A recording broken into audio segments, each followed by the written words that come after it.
We're going to be live streaming on YouTube, and it will be the same vision you would be having if you could see us. So if you want to see us, maybe you can put the YouTube live if you want. Yeah, no, I'm not going to worry about that. I'm just going to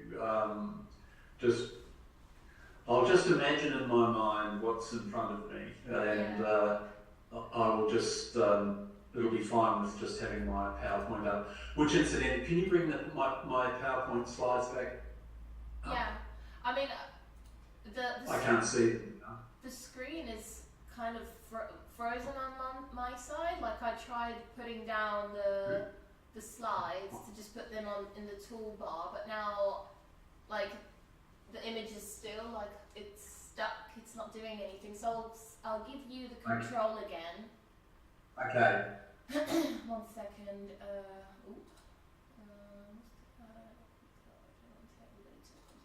Alright, you've got full control now.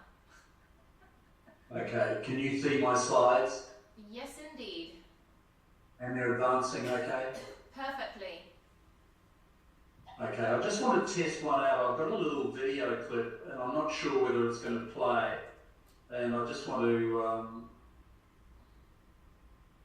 Make every parenting moment count. Get free, proven, positive tips and ideas that can help you now and for the years to come. Triple P, backed by research proven by parents. Try the online parenting program today. Could you hear that? Perfectly. A good image works good. Okay, and I'll try one other, which is more a, just a little bit of theme vision. There's no audio here, but are you able to see that image? Yes. That's really nice. Okay. Yeah. These are parents coming to a parenting Triple P seminar. Oh, it's just how I've read on articles that, like, the parents coming to the formation of, like, the classes they give, like the psychoeducation part where they're taught things. Yeah. That's so cool. Yeah, so that's all that there, and then I'll just go back to the start to make sure it's all working properly. And so I will just I can just mute myself at the moment. I won't say anything until you're ready to start, and then will someone introduce me, and then we're away. Exactly. Yeah. We will start. We'll give like a little presentation. It's probably going to be in Spanish. I'm not sure if it's going to be translated. But if you want, I can give you a cue. You know, I can just say welcome, Matthew, and then you can give start to your presentation. Yeah. Yeah. No, that's all good. So we're all set, ready to rock. Yeah. If you want, we can have a little 9-minute break. Yeah, I'll go and get a cup of coffee, and then I'll just leave things as they are on my screen. Once I've got these things working on these international things, I don't like to touch anything. Yeah. Once I've got it set up. Okay, we'll talk to you in a few minutes. Yes. Enjoy. If you want, you can mute your audio if you want, so we can't hear your rehearsing. I'm not going to be making any noise anyway. So oh, okay. All right then.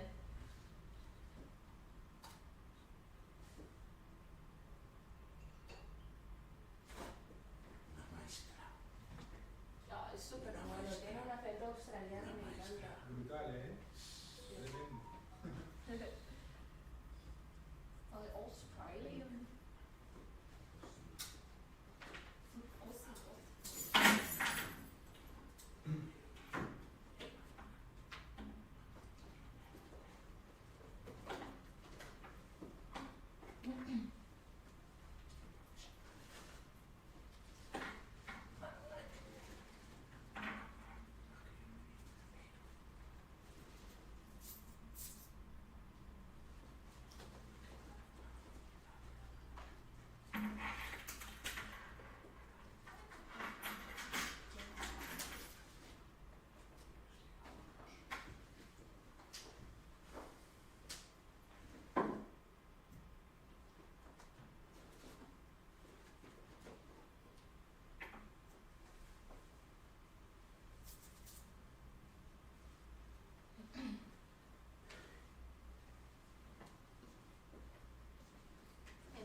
that we've been on for the last 4 decades, developing a population-based system of evidence-based parenting support, and I wanted to address 4 main issues.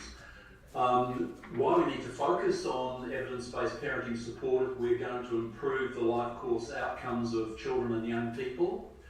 I'm then going to move to considering the whole issue of the role of innovation and the research and development process that's needed to develop and maintain evidence-based practices and how these need to evolve and adapt over time.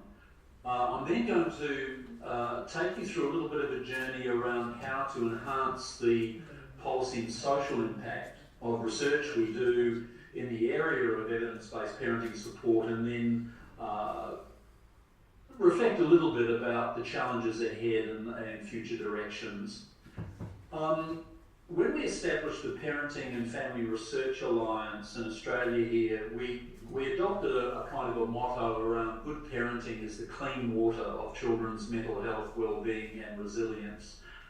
And it seemed to us as a group of clinical researchers interested in parenting and family life and family intervention that of all of the potentially modifiable risk and protective factors that influence human development, none are more important than the quality of parenting children receive.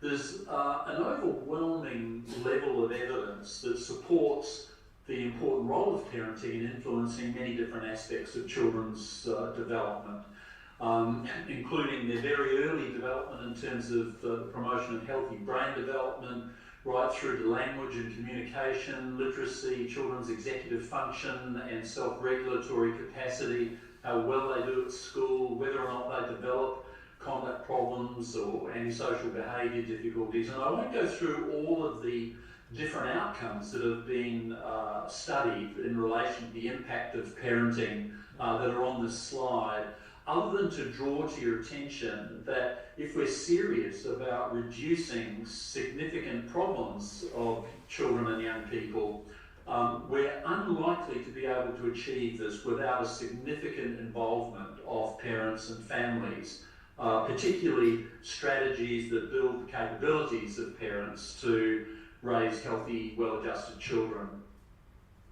Now, the journey that I'm going to share with you really begins back in 1978 when I was a PhD student, just sort of really trying to work out what I wanted to do for my doctorate, and that I had a very early interest in the area of self-management skills and teaching parents the skills that they needed in a way that would enable them to transfer their learning to different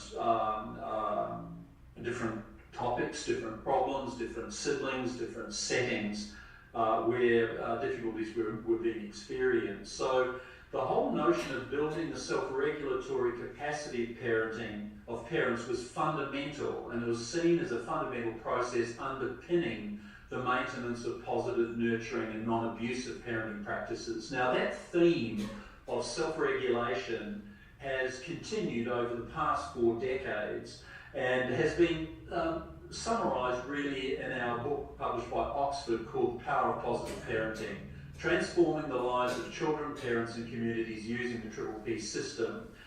Now, what I wanted to draw to your attention is that this program of intervention began in that doctoral work as a home visiting, home coaching model, essentially for parents of preschool-aged children with early onset conduct problems, basically disruptive kids who were difficult to manage.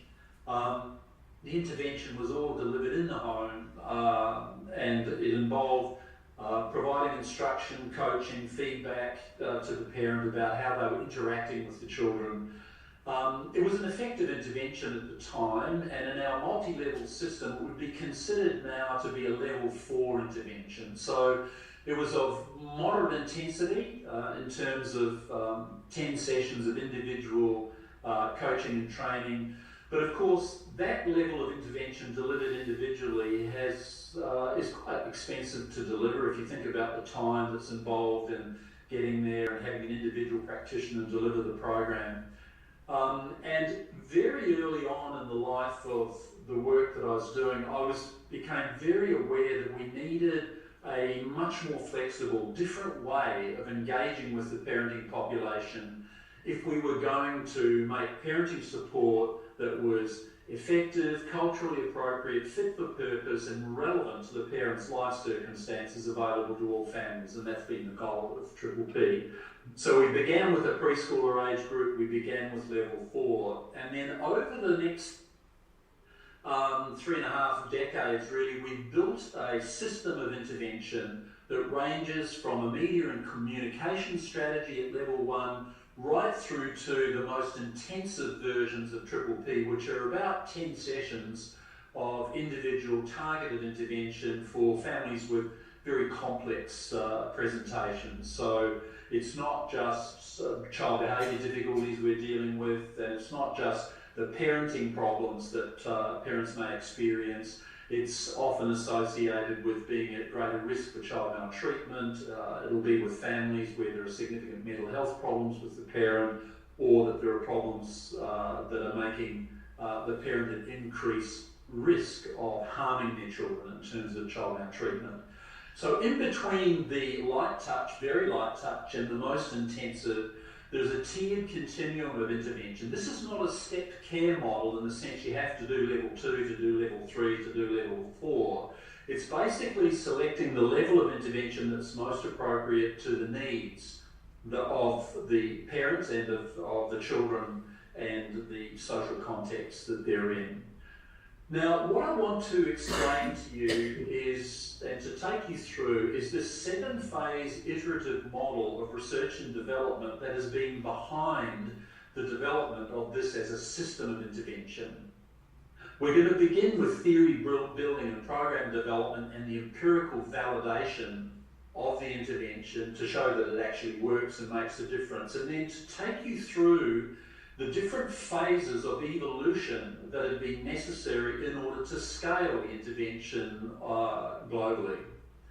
And you'll see within this model it's embedded with a process of consumer and end user feedback and engagement through every phase of this 7-phase model. So the first phase is about theory building, the development of the content of the program, and empirical validation. The theoretical basis of Triple P involved this bringing together of different perspectives that were providing evidence-based tools that could be utilised within a parenting intervention that included social learning theory, and in the 70s, a number of the techniques and strategies in Triple P were drawn from the field of applied behaviour analysis, which were informed by developmental research, particularly research by Todd Risley and colleagues at the University of Kansas, who did some excellent work around the development of social competence in children, particularly language and communication skills. The work of Michael Rutter in the UK was drawn upon to really identify potentially modifiable risk and protective factors that related to whether parents had the capacity to implement the skills. And then, of course, Albert Bandura's work in terms of cognitive social learning theory provided a very strong theoretical basis for looking at self-regulation as a core capability that was being focused on in Triple P. And this was all being done within a public health perspective, a whole of population, whole of community approach, where parenting support was seen as being, it should be accessible and available to all families. Now, the 5 key principles of Triple P haven't really changed from the beginning, and they included creating a loving, safe, interesting, and I might say healthy environment for children to be raised.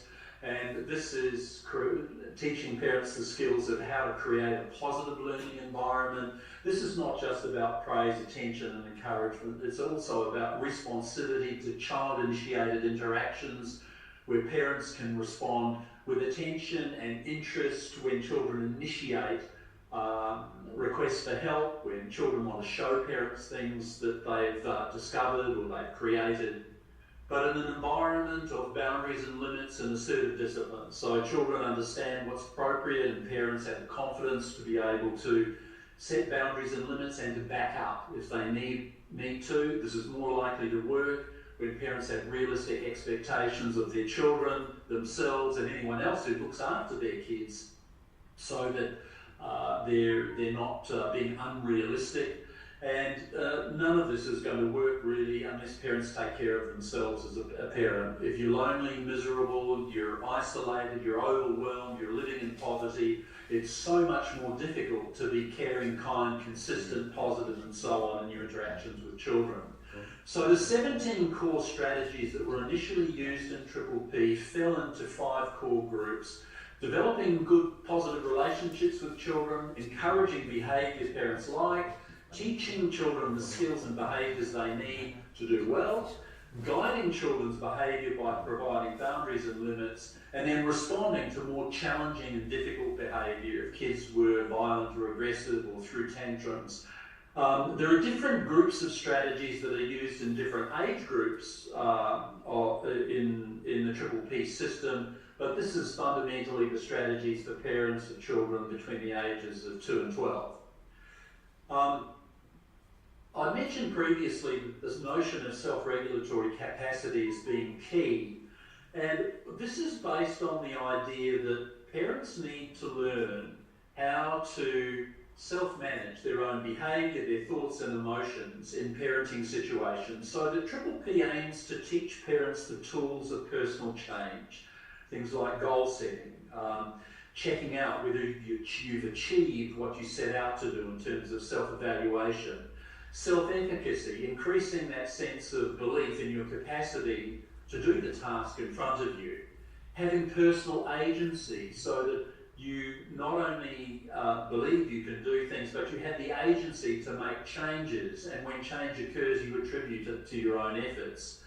When parents develop problem-solving skills, so that then not just learning how to apply the strategies that they've just been introduced to a particular concern of one child in the family at a particular time in that child's life, but also how to flexibly apply what they're learning to the changing behaviour patterns and needs of children as they're moving through different stages of development. And of course, the more parents are able to do this with a sense of self-sufficiency, that they're doing it with the minimally sufficient level of support they require to get on with it, this is the formula for reducing the need for further support, either by a professional or by anyone else in the parent's life. And so the whole idea is you're building a sense of agency, and if parents are developing the sense individually and there is more than one carer involved in the lives of that family, you develop this sense of family agency. We as a couple, we as a family believe we have the knowledge, skills and confidence to do what's in front of us. And then if you think about this process applied to a neighbourhood, to a community, that's the collective sense of self-efficacy and agency. We as a society, we as a community, we as a village, we as this place feel we have the knowledge, skills and confidence to raise our children effectively. So when I was mentioning this level 5 level intervention, and the intervention development started with level 4, the next level that was developed was level 5. And I'll just run you through the gradual progression of each of the different program variants that are being developed. So level 4 then moved to developing a group version of this program for 10 to 12 parents, and then a self-help version of the same program, but with the same level of intensity of the intervention in terms of content that's being covered in the program. Then a lighter touch version was developed for primary care, which was a 4-session, 20 to 30 minute intervention that was delivered by public health nurses, community child health nurses, general practitioners. And then there was an Indigenous version for First Nations populations in Australia of that level 4 group intervention. And then lighter touch interventions were developed around a seminar series, a 3-session, 90-minute seminar program that was developed as a transition to school program, was initially developed, and then a similar one for parents of teenagers as they were transitioning to high school. And then we worked on 2 or 3 different television series that were part of the media and communications strategy. These were observational documentary programs on broadcast television. And then we moved to a group version of Level 3, which was a discussion group series that were age and topic specific, like topics such as bedtime problems, or dealing with fighting and aggression, or dealing with tantrums. Then Pathways Triple P was developed as a Level 5 intervention for parents of children who are at risk of harming their children. These were parents who were often using a lot of corporal punishment, and they were on the edge of care in terms of having children removed because of maladaptive parenting practices. And then the Stay Positive strategy was developed as a media and communication strategy to, as a Level 1 intervention to promote the whole idea that reaching out for parenting support and advice is, first of all, healthy, normal and desirable, not exceptional, it's just something you do. And that Stay Positive was then, we moved to the development of a whole strategy focusing on the parents of teenagers, Teen Triple P, and the various options were developed there. And then a similar set of strategies for parents of neurodiverse children, parents of children with developmental disabilities. From there, we then developed an online version of the Level 4 program for parents of 2 to 12-year-olds. And then as the intervention continued to evolve, we developed versions at Level 5 for parents of children who are obese and overweight, that's Lifestyle Triple P. Parents of children who've been through separation and divorce, that's Family Transitions Triple P. And then parents of children who've been peer victimised or bullied, that's Resilience Triple P. And then parents of children who were anxious, that's Fearless Triple P. And then parents of infants, which is Baby Triple P. And now we're starting to merge into the online variants of these programs. So what you see as an evolved system of intervention that has a number of different delivery options, what it's been crying out for is an integrated theory to explain the mechanisms that might account for population level change. If we're trying to reduce the prevalence rates of child maltreatment, if we're trying to reduce the number of children who develop social emotional behavioural problems, then we've just recently published this article in Clinical Child and Adolescent Psychology that is talking about the levers in a population level theory of change that might explain changes in child outcomes and changes in parenting at a population level. And of course, if you think about the factors that might be potentially modifiable within this model, you've got the features of the program itself that can be varied in one way or another. You've got the way in which parental concerns that are known in the community are addressed by the program itself. You've got the creation of a motivational context where it becomes healthy, normal and desirable to do a parenting program. You've got the way in which the program itself addresses parental distress. There's a lot of parents of kids with behaviour problems who themselves have mental health difficulties. Then you've got parental cognitions, their beliefs, their assumptions, their attributions that might influence the way in which they engage with the program and the way in which they adopt parenting practices.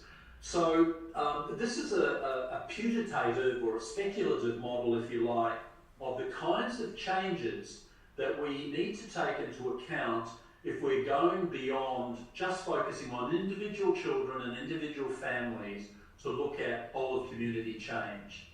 And so from the perspective of an individual parent, they can begin Triple P at any stage of the child's development. And so one of the first things to work out is in this diagram, it's sort of capturing, okay, what's the age of the child? Okay, this is a primary or elementary school age child. The parent has got considerable concerns about the child's behaviour, so the behaviour is classified as moderately difficult, which is indicating that perhaps they need a level 4 at least, potentially a level 5 intervention that could be delivered on an individual basis. In this case, the parent has got a significant mental health problem, such as a history of depression, and if they've been through a significant life transition, such as separation and divorce, that might be another complicating factor, that you would dial up a solution that is fit for purpose, that's appropriate to the parent's presentation and level of need. Now, when you think about the building of an evidence base, the case example for Triple P is really quite a long journey. If you think about the program development beginning way back in 1978 with my own work, I was studying this for many years before we even gave the program a name. We gave it a name in 1993. We only began international dissemination of the program in 2001. And what you see plotted here is the growth once we had a mechanism for dissemination that was accelerated further when we published the first population trial of Triple P, showing population level impacts of this intervention. But if you think about a body of evolving evidence, there are now over 800 different studies that have been published on Triple P. There are 198 randomised controlled trials. There are 1,700 authors from 551 institutions across 42 countries who've been involved in research on Triple P. And the level of evidence just continues to evolve, and it gets, as the developer of the program and as a lead researcher, we find it hard enough to keep up to date with everything that's being published on Triple P. But the interesting thing is that the early studies were pretty much all done by developers. But we're now up to the point where 65%, 2/3 of all the studies on Triple P have no developer involvement, so they're independent of us. There are a couple of landmark studies that I just want to draw to your attention because they relate to the capacity of a program like this to produce population level change. As I said before, the first study was published in Journal of Primary Prevention in 2008, but the most important study was a randomised, place-based intervention funded by the CDC in the United States, evaluating the Triple P system in South Carolina. 18 counties randomly assigned to be Triple P systems counties or controls, or care as usual counties, showing significant impacts on population level indices of child maltreatment. That finding has just recently been replicated, which I'll draw to your attention in a moment. There was another study in Ireland that showed, in a quasi-experimental design, showed population level impacts on social emotional behavioural problems in children. And this is the most recent evaluation of Every Family, which was a trial that specifically focused on 3 to 8-year-olds living in the most socially disadvantaged communities. 64 of these communities were identified in Queensland and New South Wales that were carefully matched, and then half the communities received the Triple P system, the other half received care as usual. This paper is under peer review at the moment. But after 2 years of intervention, the Triple P systems communities had lower substantiated rates of child maltreatment, Cohen's D, medium effect sizes of 0.57, and lower rates of notification, whopping large effect sizes of Cohen's D of 1.86. We have recently been funded by the Australian government to roll out the system, the Triple P system, to make it freely available to all families and carers in Australia. The initial offer has been the Triple P online program for parents of 2 to 12-year-olds, Triple P for Baby, and Fearless Triple P. This has just been going 18 months, and in that time, over 200,000 parents have accessed the program.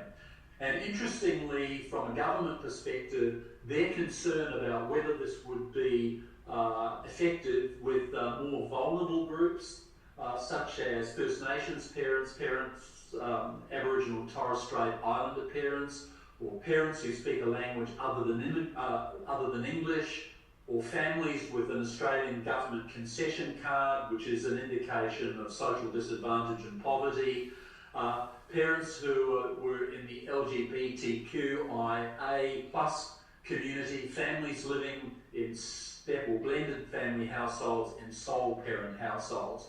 The good news is that the preliminary data from the analysis of the rollout of these first wave of parents is showing very similar intervention effects for all of these high-risk vulnerability groups. And they're doing as well, if not better, than the non-vulnerable groups who are participating in Triple P Online. The major outcome that we're tracking is changes in parental self-efficacy, which is increasing very substantially, and changes in behaviour problems that parents are reporting. Now, interestingly, we're finding that regardless of the level of exposure of the parent, because remember, not all parents who begin an online intervention will complete it, but we're finding that even after one session, we're getting effect sizes of about 0.3. After 4 sessions, it's about 0.5. And after the full 8 sessions of Triple P Online, it's up to 1. And so that's a large intervention effect size that's being used. Make every parenting moment count. Get free, proven, positive tips and ideas that can help you now and for the years to come. Triple P, backed by research, proven by parents. Try the online parenting program today. This has been a game changer because it's made parenting programs accessible to families free of charge throughout our whole country. And so that's been a really encouraging development.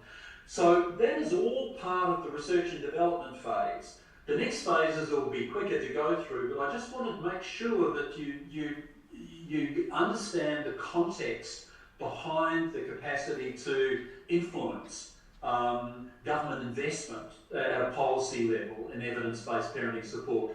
So we've done all this research and done this from a university base. We needed a sustainable system of professional training and accreditation. We've now trained or run over 10,000 professional training courses worldwide. There's been over 150,000 training places, over 100,000 unique practitioners, millions of families accessing this intervention. The key features of the training system were the training is relatively brief, and for most people it's an in-service training model rather than pre-service.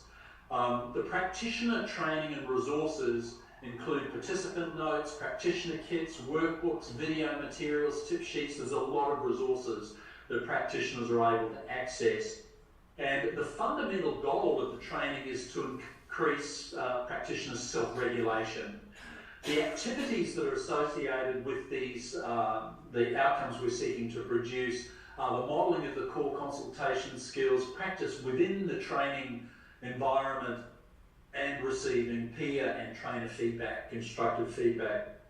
They're able to access the resources, and the goals of the training, the activities are geared towards promotion of those 5 key areas of self-regulation: self-management, self-efficacy, personal agency, self-sufficiency, and problem solving. And so the outcomes that are typically observed when we evaluate the training is that practitioners do increase their conceptual and theoretical knowledge of the intervention, they improve their consultation skills, and they improve their self-efficacy.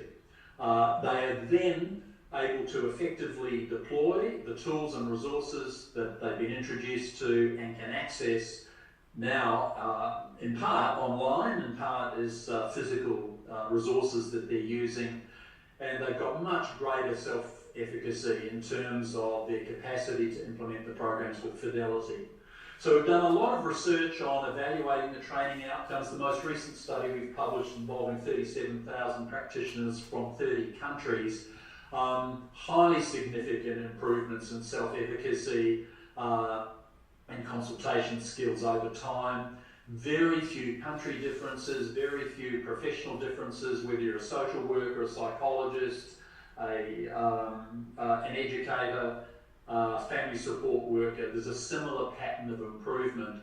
And since COVID, of course, we were very concerned because we had to pivot quickly to the delivery of Triple P as an online training experience. The good news is that we found no significant differences in video conference-based or in-person training on any of our outcome measures. And we've been able to maintain a very high overall level of satisfaction with the quality of training that's occurred. So the training system needed to be developed. We needed to develop the outcome measures and tools. This is an accessible measures library that's free. You're able to access it.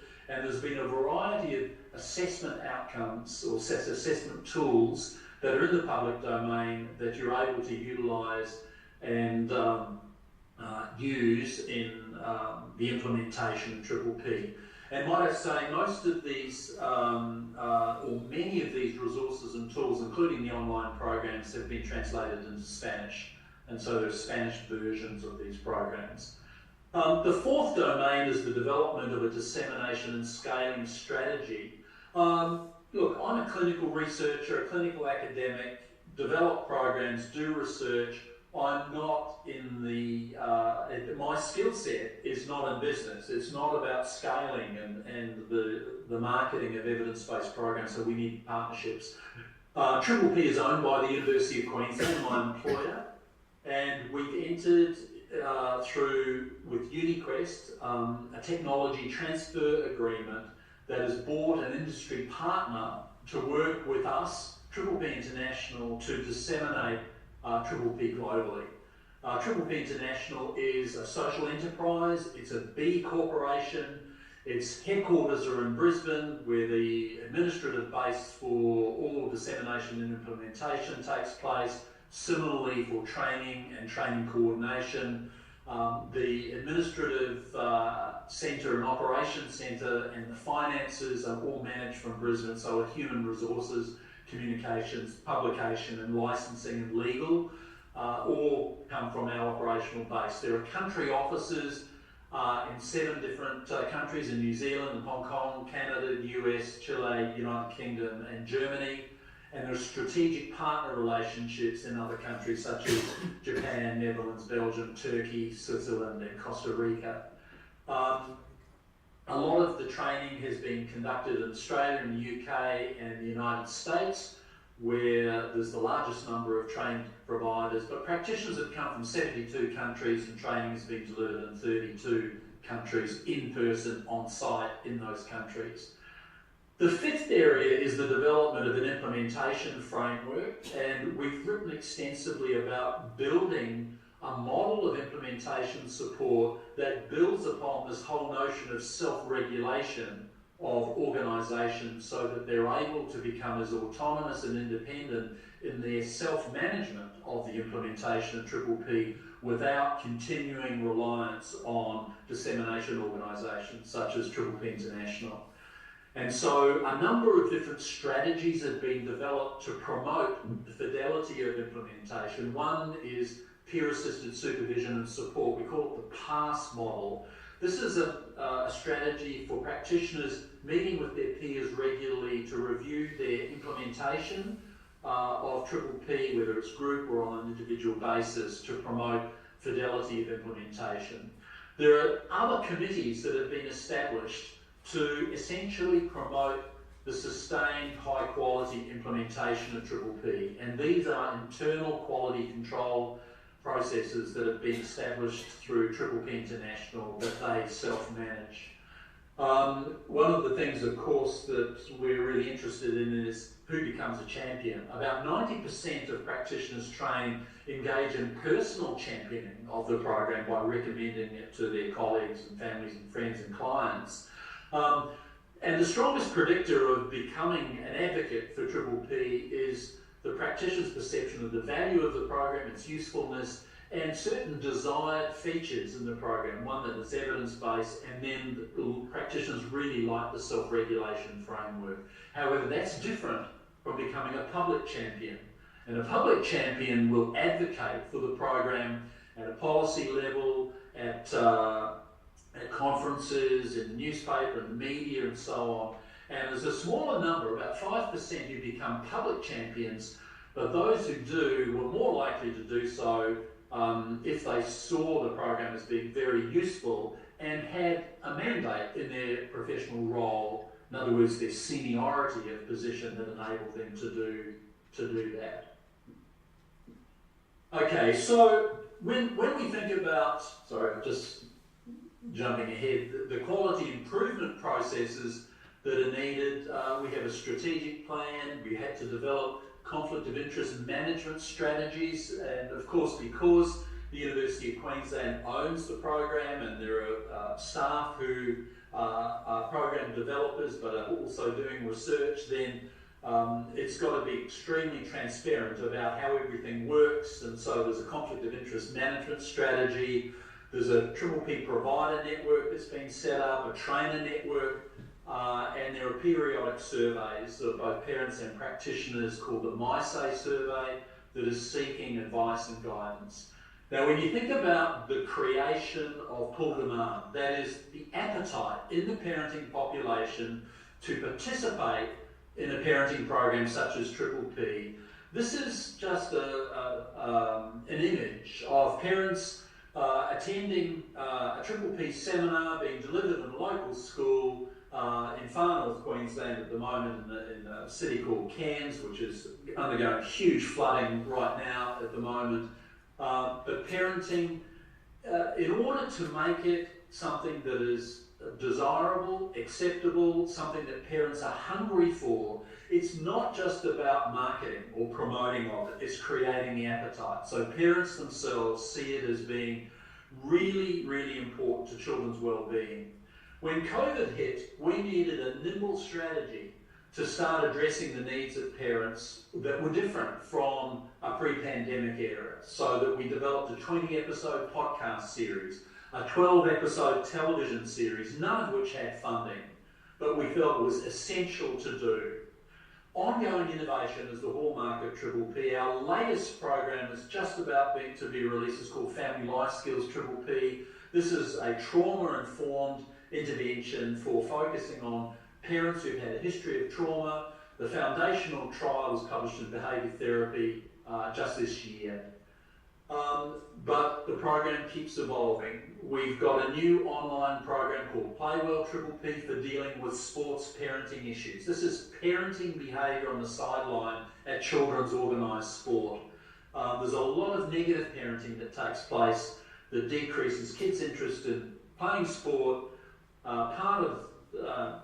being part of a team. And so we've developed a brief online intervention that's associated with text messaging twice a week in the first season that the child is playing the sport, that we've been able to demonstrate increases positive sports parenting and reduces negative parenting on the sideline. This year we're about to release Resilience Triple P, Stepping Stones Triple P and Family Transitions Triple P online. Which will mean that there are now then 6 programs that will be available free to all parents in Australia as the government is continuing to support the dissemination of the online versions of Triple P. Teen Connect Triple P is the version of Resilience Triple P to deal with peer victimisation that is being trialled with adolescents at the moment. This is adolescents with significant mental health problems and who are peer victimised.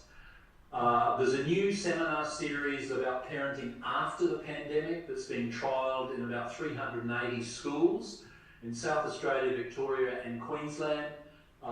We have a new online program called the Alliance of Parents and Teachers, which is about homeschool communication. And the final program we're working on is Our Place, Our Future, which is a schools-based intervention to promote parenting for sustainable living, linked to the UN Sustainable Development Goals. The final area is effective professional learning.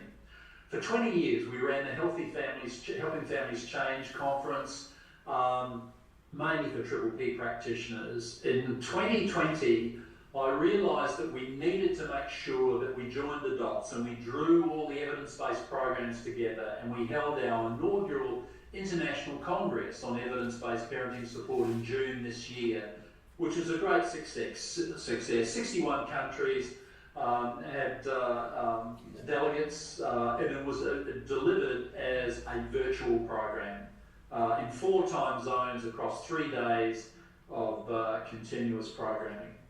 We've been working a lot on the development of practitioner seminars and masterclasses that are designed as fit-for-purpose specific responses to practitioner questions that are delivered as part of a quality maintenance process. And then when we start thinking about making an impact, the Parenting and Family Research Alliance was formed to develop a collective voice that was independent of government and not related to any particular brand or programs. It was about the promotion of access to evidence-based programs, and our work has included this international congress that is now being combined with the concept of post-congress action circles to promote greater policy impact of the research in evidence-based practice and greater impact on service delivery, which will mean more and more children and families are accessing evidence-based parenting support. And we have to speak up about this because funding is terrible for funding parenting research in our country.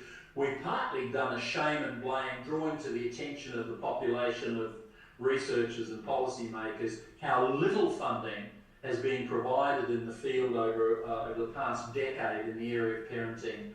0.25% of all funded research through the ARC, the Australian Research Council, and NHMRC, National Health and Medical Research Council, focuses on parenting. It's not good enough. The challenges ahead are to link the capacity of parents to influence the way in which their families operate. And if you think about the UN Sustainable Development Goals, we've recently argued, and I'm pleased to see that WHO has also recognised the crucial importance of parenting to a number of the different Sustainable Development Goals that the UN has been calling on all nations to be involved in.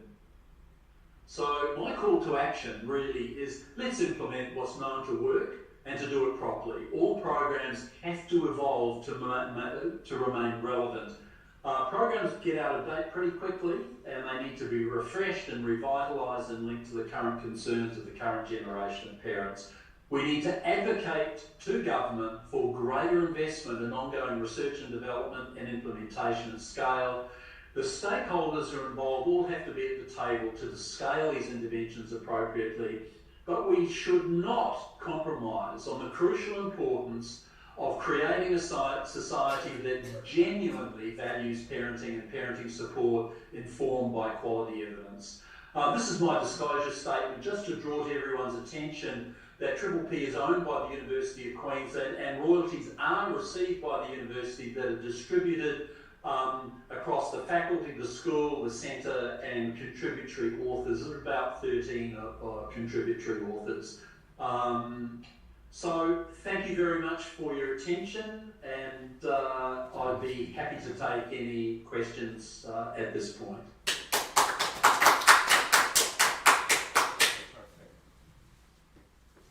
So I'll just stop sharing.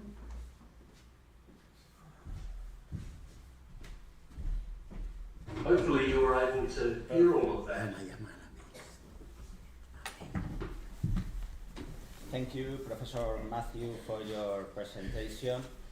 The program has maybe 30 years. It's very difficult to make interventions and to evaluate the efficacy of the interventions. We have some questions to comment. For example, if do families have more problems with their children in childhood or in adolescence? Maybe I think that maybe it's interesting. I think there are many parents who feel prior to puberty they've done pretty well in raising their kids, and then only to realise there's a whole bunch of new challenges and problems that they experience with their teenagers. And so, I mean, I think it's similar proportions of children in each age group are experiencing social emotional behavioural difficulties.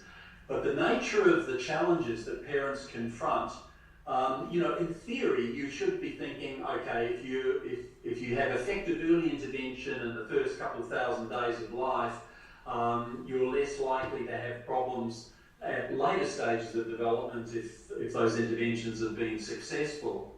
However, there are many challenges that can arise that weren't anticipated. I mean, kids get sick, you have losses, you've had COVID, we've had floods and natural disasters, we've had wars, things that are hugely challenging to parents regardless of the age of children.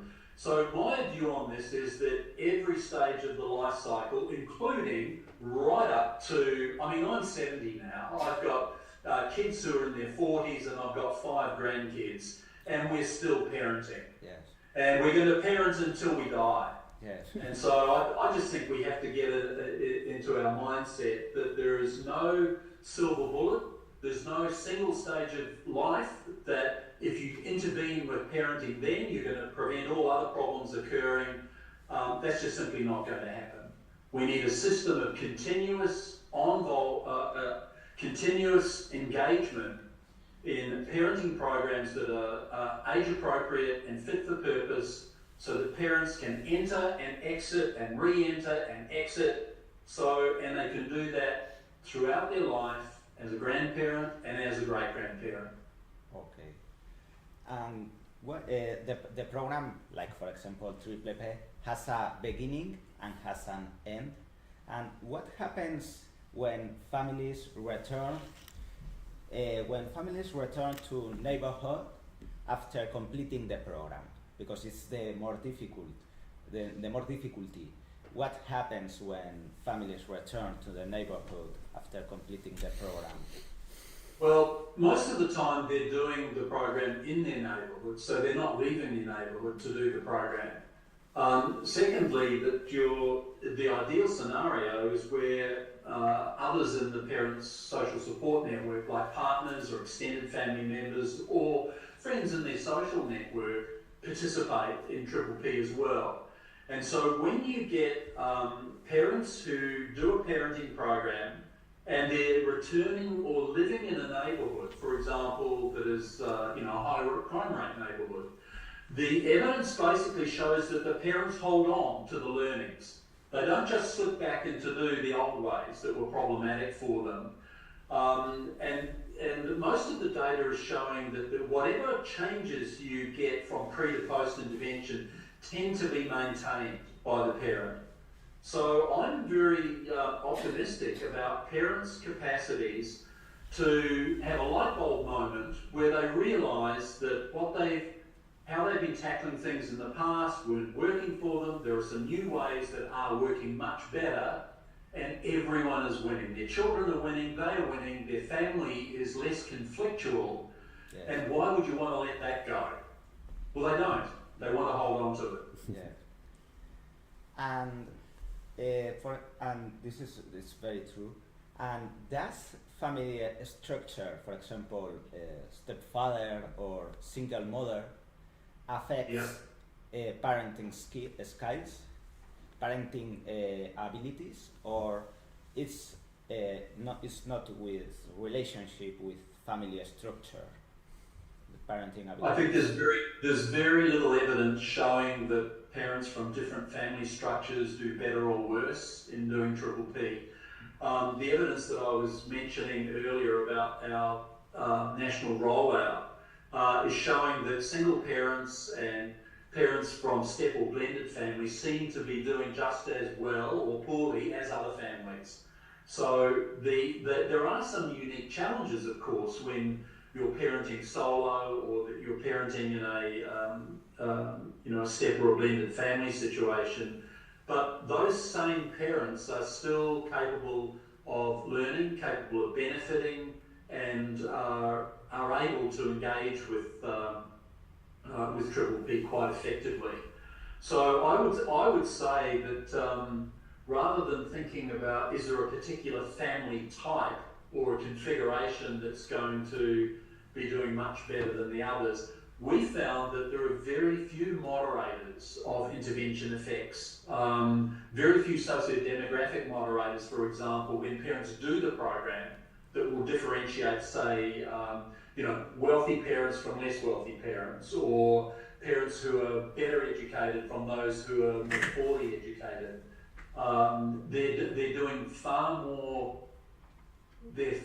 far more similar in their outcomes than they're different. Okay, which is good news, because it means that you can advocate with confidence that a single program is able to speak to families with quite diverse needs. Perfect. And maybe sorry. Yes. No. Maybe the last. If you want the sorry. The last question. The last question. Maybe okay. The last question. Many thanks, Professor Matthew. For improvement in child adjustment, must be there a change in parenting practices, an improvement in parental adjustment, or both? It's more important to parents change their practices or to change them to parental adjustment. I think the vehicle for changing parental adjustment is having parenting practices that actually work. Because one of the things that can contribute to parents feeling stressed, miserable, overwhelmed, depressed, is when the strategies that they're using with their kids are not working. Yeah. And they're constantly confronted with the fact that it doesn't matter what I do, it makes no difference. And so I think it's very, very difficult to change parental adjustment without concurrently looking at how to work with parents' goals and aspirations around parenting. And because changing parenting itself leads to parents feeling much more confident, they've got much higher self-efficacy, they're less stressed, their homes are less conflictual, it's quieter, it's more peaceful, then that's the environment where there are many changes that are then possible in parents' stress levels and associated mental health difficulties. Now, this is not to say that there aren't adults there with very significant, serious mental health problems that need to be treated, like addictions and psychosis or chronic depression and so on. But there's increasing evidence to show that parenting programs add value to adult-focused treatments for those problems. And in fact, I would say that an adult therapeutic service that ignores the fact that a person is a parent and doesn't provide any parenting support is a very incomplete intervention. Because family conflict is a major predictor of relapse after successful treatment of an adult in an adult therapy. Yeah. So I think it's very important to just remind ourselves that parents live in families, and it's extremely important to most parents that they get on well with their kids. I find it really hard to believe that parents can feel great about themselves if they feel as though they're failing in their role as a parent. Yeah, both are related. And that's why it's so important. Yeah. Okay. Many thanks. We finish with your conference. Many thanks, Professor Matthew, for your absolutely brilliant conference. We think that a Triple P program it's very interesting and it's very necessary for families and for children. Thank you for the opportunity to participate this morning, and I'd just like to give a little plug for the International Congress of Evidence-Based Parenting Support is on again in 2025 in June, so watch out for it. Thanks so much for Thank you. Thank you very much. Thank you. Thank you. Bye-bye. Thank you. Bye.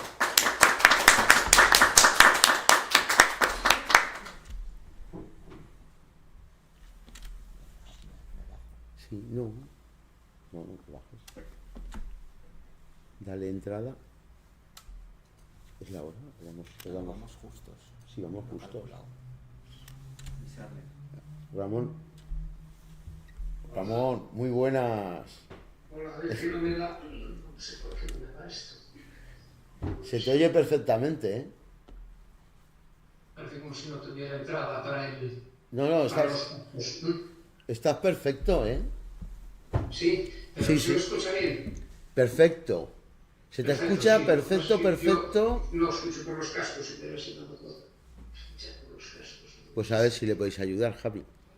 Si le preguntamos, no sé si le decimos por el chat que si lo escuchamos. No, si él dice que sí, que lo... Sí, no, que quiere ponerse bien los cascos. No me entrar, pero no me acuerdo. Tenemos que hacer sin cascos, entonces. Sin cascos y así más Cascos, natural. sí, porque no sé por qué no van. No van, ni tampoco me van unos que tengo aquí, otro altavoz, no sé. Pero va perfecto. Estupendo. ¿Quieres que arranquemos ya, Ramón? Cuando vosotros voy a dejarme subir las transparencias un segundín. No, tranquilo. Luego no las tienes que mandar. Sí, no. Para que, como hacen el montaje... Esto que lo dejáis después ahí subido en la web, ¿no?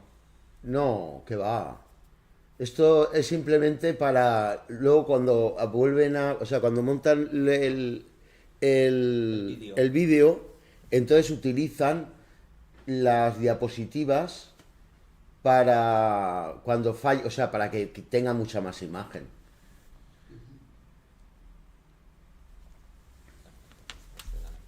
No, cuando vosotros me digáis, yo... Vale, pues espera, vamos a grabar ya la entrada.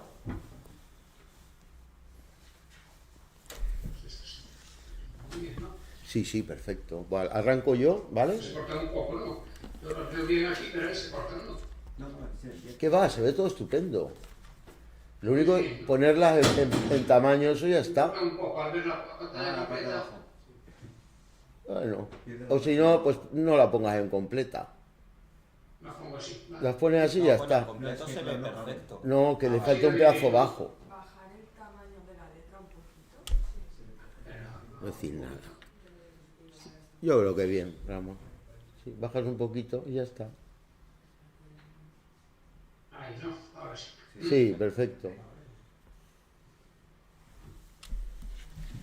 Arranco, ¿vale?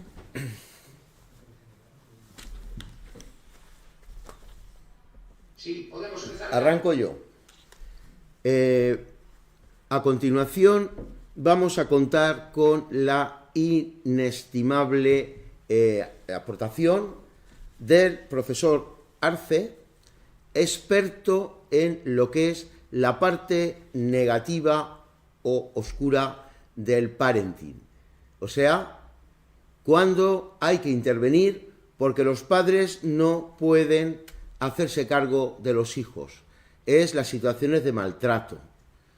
En estas situaciones, pues no siempre hay dudas acerca de si siguen un mismo funcionamiento que la psicología natural o los padres que se denominan pues o se consideran como que son normativos, que son capaces de establecer las normas, y aquí aparecen tamaños del efecto tan grandes como que mientras que al padre que digamos autorizativo, tal, las tipologías normales no se le percibe, es un tamaño del efecto del 5%, un tamaño del efecto pequeño. En estos casos los tamaños del efecto son realmente grandes y el daño puede ser también muy grande. Entonces, por favor, profesor, cuando usted quiera. Muy bien.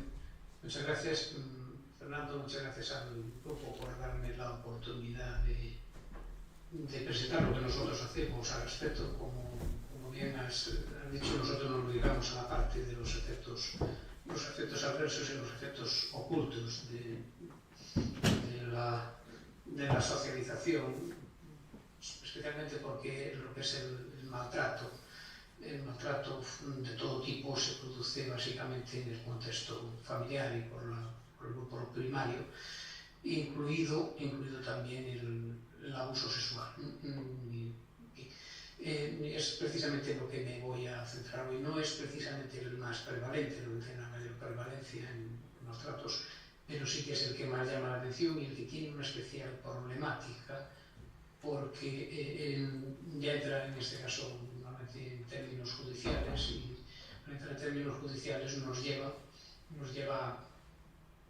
a tener que crear una serie de herramientas de demostración de lo que va a ser el daño, del testimonio, en este caso del menor o de la menor, y poder demostrar el caso judicialmente, si no el recorrido es prácticamente ninguno, y además si no se puede demostrar judicialmente seguirá en esa situación de abuso y de maltrato, en este caso de abuso sexual.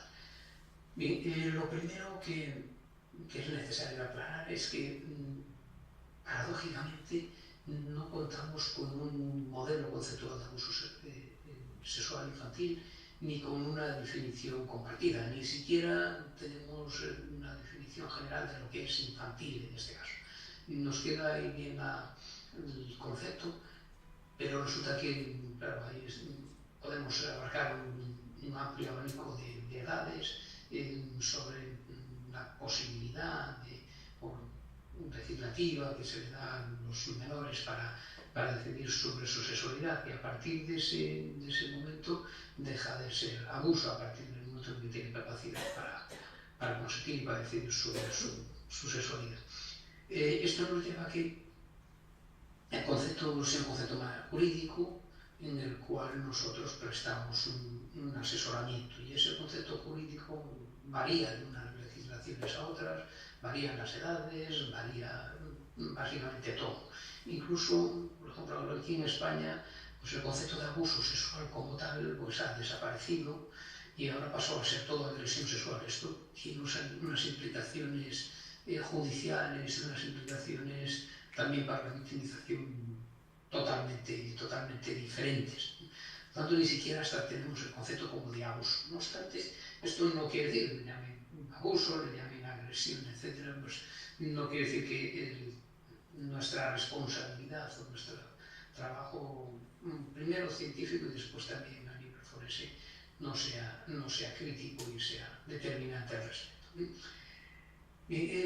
La situación está tan poco clara como que para el mismo concepto de abuso sexual infantil, que es el más generalizado, existen otras denominaciones también al mismo tiempo que se refieren básicamente a lo mismo, pero que se operativizan de forma un poco diferente. Pues pueden ser child sexual abuse, child sexual victimization, child sexual exploitation, adverse sexual experiences, unwanted sexual experiences.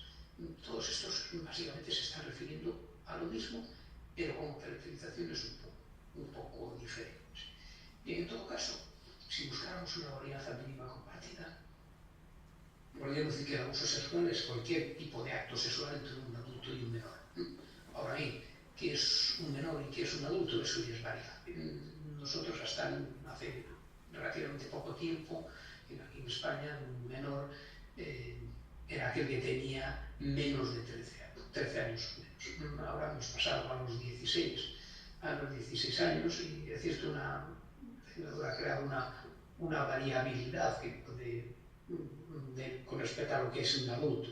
En principio sería un adulto todo aquel que pasara de los 16 años, pero ha creado un concepto ahí de variabilidad que después curiosamente no tiene una aplicación como tal en los juzgados, porque no se puede aplicar si la edad es parecida en términos de desarrollo de uno de 18 o uno de 16, eso no existe medida al respecto, simplemente existiría si tiene capacidad para conocer sus actos o no tiene capacidad para conocer sus actos, nada más. No se puede aplicar a otro tipo de cosas.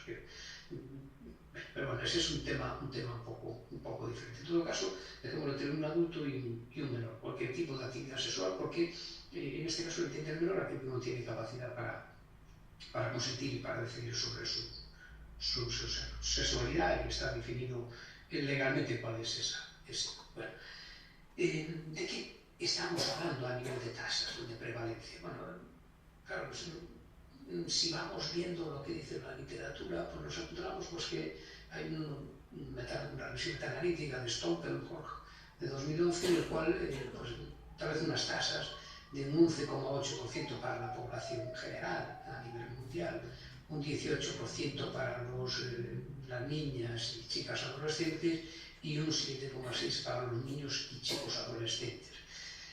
Claro, lo que ocurre aquí es que estamos mezclando definiciones totalmente diferentes que no hacen que sea comparable o que se puedan unir en un mismo estudio todas estas tasas de prevalencia. Por tanto, son una cuestión aproximada, por así decirlo.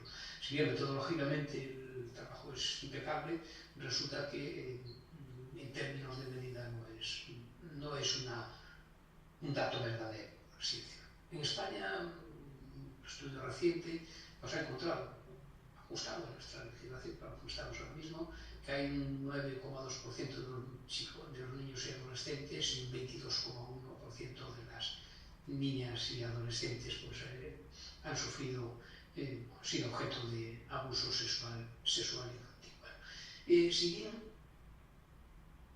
no podemos decir cuáles son las tasas, sí que observamos de forma sistemática, se mira cómo se mira, que las niñas tienen mayores probabilidades de sufrir un abuso sexual infantil que los niños y adolescentes, y que aproximadamente está en un doble por ciento de probabilidades. También en una revisión metaanalítica sobre las consecuencias que pudiera tener el abuso sexual infantil a nivel psicológico, pues medidos en población adulta que haya sido objeto de abuso sexual infantil, en este caso con alguna resolución que lo avalara como abuso sexual infantil, por tanto un golo estándar que dice que así ha sido, y encontramos que el daño es mayor en las niñas, tiene mayor prevalencia, y también que en los niños, y que la probabilidad también de sufrir daño es mucho mayor en las niñas que los niños.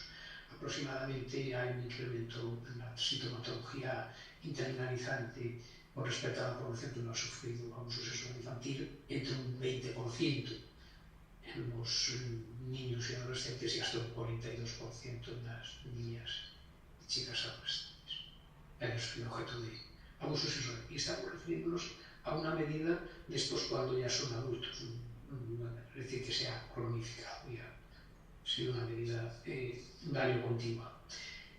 Bien, cuando estamos en un contexto forense, lo que nos van a solicitar para poder demostrar el caso son dos tipos de pruebas. La primera de prueba es el daño psicológico.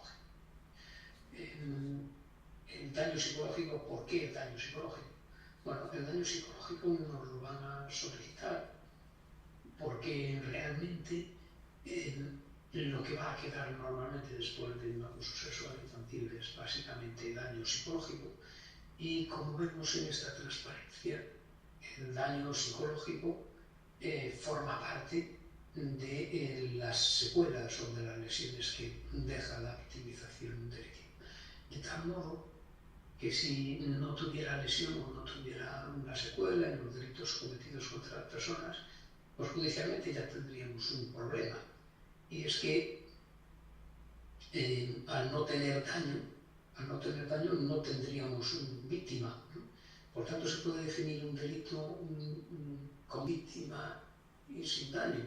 Evidentemente sí que lo puede definir el legislador, pero la carga de la prueba se ha complicado y la demostración del mismo también, así como la magnitud de la condena sobre ese mismo. Bien, los daños, según Naciones Unidas, que son obligatorias para todos los países que forman parte de Naciones Unidas y están en todos los códigos penales, pues los daños son la lesión física, el sufrimiento emocional y la lesión mental, la pérdida o menoscabo material o una vulneración de derechos fundamentales. Lo que es la lesión mental o el sufrimiento emocional es la propia lesión o daño psicológico, y es lo que nosotros vamos a tener que que demostrar en sede judicial que se ha producido este caso, y esto nos obliga a crear unas herramientas para la evaluación adaptadas al contexto forense y que además cumplan con los criterios judiciales al respecto. Bueno, lo primero que hay que definir es cuál es el daño psicológico. Bueno, el daño psicológico se vive a través de la huella que deje un acto delictivo en la salud mental. En este caso, pues por abuso sexual infantil o cualquiera de las denominaciones que se hubieran. Bueno, en la práctica forense se ha identificado como un daño psicológico, huella psicológica, el trastorno estrés postraumático. El trastorno estrés postraumático es un trastorno clínico que aparece en el DSM-3 por primera vez y que estaba anteriormente definido, pero que no estaba recogido en los manuales de clasificación de enfermedades mentales, y tiene básicamente una utilidad forense porque es como consecuencia de un hecho traumático. Los síntomas se dan como consecuencia de un hecho traumático. Esto cambia el diagnóstico en relación a todos los otros trastornos, ¿no? Dado que requiere una relación de causalidad entre un hecho traumático y los síntomas. Es decir, que si los síntomas clínicos no son consecuencias de ese hecho traumático, no sería trastorno de estrés. En nuestro caso, el evento traumático es el abuso sexual infantil, que además está definido en los manuales de clasificación de enfermedades mentales como causa de este síndrome. Además, los estudios de comorbilidad han encontrado que sistemáticamente el trastorno estrés postraumático aparece como consecuencia de la victimización de algún tipo de delito, pues como pudieran ser agresiones sexuales, de género, desastres naturales, guerras, torturas, accidentes de tráfico, etc. Y que toda aquella contingencia que tiene un interés judicial en daño psicológico, ese trastorno estrés postraumático además es el que suele aparecer con mayor prevalencia. Por lo tanto, cumple con todos los requerimientos para ser este trastorno de la. Por el contrario, en la práctica clínica, en los propios manuales de clasificación de enfermedades mentales, les señala que deben diagnosticar cualquier otro trastorno antes del trastorno de estrés postraumático, ¿no? O en todo caso lo tendrían que hacer como subsidiariamente y no como alternativamente al trastorno de estrés postraumático. Es decir, que tienen que diagnosticar cualquier otro trastorno que hubiera. Bueno, esto, ¿por qué es así? Porque evidentemente en el campo clínico no están interesados en las causas, sino en los síntomas. Es decir, lo que tratan son síntomas y no causas. Esta es la cuestión diferencial fundamental. Y además, básicamente, lo haría, o el diagnóstico sería en función de lo que pudiera decir el paciente. Claro, en el campo forense no basta lo que diga el individuo como causa, sino que hay que demostrar una relación de causalidad entre cada uno de los síntomas y el trastorno, en este caso el trastorno de estrés postraumático. Por el contrario, para nosotros en el campo forense, cualquier otro trastorno, al no establecerse la causalidad directamente, puede ser depresión, ansiedad, trastorno del uso sexual, etc., pues estos otros trastornos, al no poder establecerse esa causalidad, no van a ser prueba forense de cara. Bien, lo que acontece, además, es que el trastorno de estrés postraumático es comórbido entre un 92 y un 98% de los casos. Se habla de comorbilidad. Y esto que es, bueno, entre un 92 y un 98% de los casos es prácticamente siempre comórbido con otras, multicomórbido incluso, ¿no? con otros trastornos. El más prevalente es la depresión, pero pueden ser trastornos del impulso sexual, puede ser una inadaptación social, puede ser ansiedad, puede ser incluso trastornos del orden del espectro psicótico. En todo caso, a nivel forense, si se tienen otros trastornos, y no encontramos trastornos postraumáticos, ya no tendríamos caso.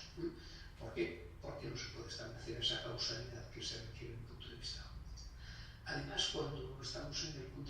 forense nos van a exigir un diagnóstico diferencial de simulación. ¿Por qué es esto así? Porque todo se basa básicamente en que el individuo dice que tiene daño ante las preguntas de si tiene daño, ante la entrevista de si tiene daño. Evidentemente, esto no es prueba suficiente para condenar a nadie, porque en principio se requeriría, o se requiere inicialmente, que ese daño sea cierto, que es lo que se requiere al forense, que garantice la certidumbre de ese daño, y no solo que la garantice, sino que ha de garantizarse cuando manifieste que ese daño es cierto, que es consecuencia de los hechos, y además que no existe posibilidad alguna de cometer un error de incriminar a un inocente. Ese es el famoso principio de presunción de inocencia, y que en este caso, los casos de los delitos cometidos en un ámbito privado, recae única y exclusivamente en el perito, y por lo tanto la prueba resultante ha de garantizar el estricto cumplimiento con el principio de presunción de inocencia. Bueno, esto no solo judicialmente, sino que incluso en el nivel de DSM-4 aparecía la palabra de que para los sanitarios, no para los forenses, de que siempre habían de sospechar simulación cuando estuviéramos en un contexto médico legal, como se llamaba contexto forense en inglés. Bueno, ¿qué demandas tiene la evaluación forense? Bueno, la demanda lo primero que nos exigen es el establecimiento de una relación de causalidad. Es decir, que no basta solo con tener daño, apuntar daño, sino que además hay que ir demostrando síntoma que es consecuencia de los hechos que se están investigando. Segundo, que ha de causar daño el hecho, ¿no? Si no causa daño no tenemos víctima, y por tanto nosotros ya no podemos decirlo, habrá que buscar otro tipo de pruebas. En tercer lugar, nos van a exigir un diagnóstico de diferencial de simulación, y como decía anteriormente, además ha de ser estricto, es decir, que tenemos que garantizar que no hay simulación bajo, siendo el riesgo cero, evidentemente no existe, pero debería ser cero, por lo menos en teoría, y todas las pruebas científicas que se hubieran hecho al respecto, para poder, en este caso, garantizar el estricto cumplimiento del principio de presunción de inocencia, que establece claramente que ningún inocente puede ser condenado. Ninguno es ninguno. Ese es el error que no se puede cometer. ¿Cuál es el diagnóstico? El diagnóstico del tema. Bueno, nosotros realmente, en el campo forense, se nos va a pedir el diagnóstico, pero no es un diagnóstico clínico, sino que es una evaluación, realmente es una evaluación forense. No es un diagnóstico clínico porque no se va a hacer tratamiento, porque además clínicamente tampoco es lo que se va a tratar, se van a tratar los otros síndromes comórbidos con el trastorno de estrés postraumático, donde se va a ver la clínica realmente. Bien, el trastorno de estrés postraumático se define por estos criterios que vemos aquí, ¿vale? En primer lugar, estamos en un caso de abuso sexual que puedes experimentar directamente abuso sexual infantil. Esto estamos ante una víctima. No cabe aquí otro tipo de delitos, pues estamos hablando, y tampoco el indirecto. Tiene que ser directo porque estamos hablando de victimización directa, ¿vale? Esto es lo primero, ¿vale? ¿Esto qué supone? Supone que no es suficiente la evaluación del daño, sino que además el perito ha de tener certeza de que esos hechos hayan existido, y lo veremos en la segunda parte de esta presentación, cómo se evalúa, o las herramientas que hemos creado para la evaluación de la realidad de los hechos, que si los hechos han acontecido o no han acontecido, que lo tienen que saber para poder establecer esa relación de causalidad, si no puede hacerse. Bueno, una vez que tuviéramos esos hechos, han de cumplirse los criterios que siguen del trastorno circunstancial. Veremos que no todos tienen por ser así, ¿vale? Pero en principio sí. El primero de los criterios es el criterio de reexperimentación, ¿vale? La reexperimentación que supone, bueno, supone que se ha de cumplir alguno de estos criterios que vemos ahí, y que supone que el hecho se va a estar reexperimentando de forma continua. Esto va a llevar a que el daño, en la mayoría de las ocasiones, termine siendo un daño, cuando se produce, termine siendo un daño crónico. Se va a cronificar con con una facilidad muy grande, de tal modo que incluso va a ser de curso vital en la mayoría de los casos. No existe el olvido al respecto, por mucho que se quiera, excepto lo que hemos visto, por mucho que se quiera decir, excepto lo que se llama la amnesia infantil. Por lo demás, no hemos observado y hemos visto ya más de 1000 casos que esto sea justamente así. El segundo de los criterios es el criterio de evitación, en el que se va a cumplir uno de estos dos que aparecen ahí en la transparencia, es decir, que el individuo manifieste conductas de evitación de forma sistemática de los lugares o hechos. El tercer de los criterios diagnósticos hace referencia a las alteraciones cognitivas y anímicas. Este criterio no estaba como tal en el DSM-4, apareció en el DSM-5, lo han disgregado, lo cual dificulta un poco más lo que es la evaluación forense, el cumplimiento de todos los criterios para el diagnóstico, para la evaluación forense en el trastorno de estrés postraumático. Si bien American Psychiatric Association dice que añadiendo un criterio más para el diagnóstico, han doblado un criterio en dos, añadiendo un criterio más para el diagnóstico de trastorno de estrés postraumático, puede diagnosticar más casos de trastorno de estrés postraumático, eso no es posible, es una cuestión matemática. Si añades un criterio más, realmente el número de diagnósticos, cada uno no se cumplirá, obviamente, porque cada uno de este modo no se cumpla, puede ser uno de los diagnósticos anteriores con el DSM-4, no sería con el DSM-5. Lo que hacemos a nivel forense es utilizar el DSM-4 cuando esto se produzca, porque evidentemente estamos ante una cuestión estadística, estamos ante una cuestión clínica, ellos le vendrá bien para la parte clínica, pero no nos viene bien para la parte forense de lo que ahí estamos haciendo. De hecho, si esto no fuera así, habría que revisar todos los diagnósticos anteriores hechos con el DSM-4, no vaya a ser que se hubiera condenado a alguien. Esto no es cierto en realidad. Además, en el propio preámbulo del propio DSM-5 y del DSM-4 establecen estas para cuestiones de tratamiento clínico y no tiene implicaciones directas en el campo forense. Bueno, las alteraciones cognitivas que son básicamente las mismas, que también estaban, pues que era un criterio único en el DSM-4, son las que vemos. Es decir, las secuelas anímico y cognitivo que tendrá para el individuo. Además, también provoca alteraciones de alerta y de reactividad asociadas al evento traumático, que vemos ahí que son precisamente lo que más dificultades da en la clínica para el tratamiento y que hemos observado, y nosotros no hacemos clínica, no podemos hacer clínica, los peritos, por eso no podemos hacer clínica, aunque lo hagamos, en otros casos no, en un caso que tenemos parte forense y hemos observado que para que este síntoma pueda ser superado en un futuro, porque siempre va a quedar de trastornos siempre va a quedar un daño permanente mínimo, esto también lo hemos observado, pero sí que para superarlos se requiere indefectivamente, y este es el fundamental para ello, se requiere este criterio diagnóstico, se requiere de que el individuo se enfrente judicialmente al agresor. El comportamiento de evitación, como vimos anteriormente en los criterios anteriores, forman parte también del daño psicológico, es decir, la evitación de la persona, del lugar, etc., forma parte del daño y hace que se cronifique y por tanto requiere del enfrentamiento directo al individuo, y este es uno de los síntomas de los criterios críticos al respecto.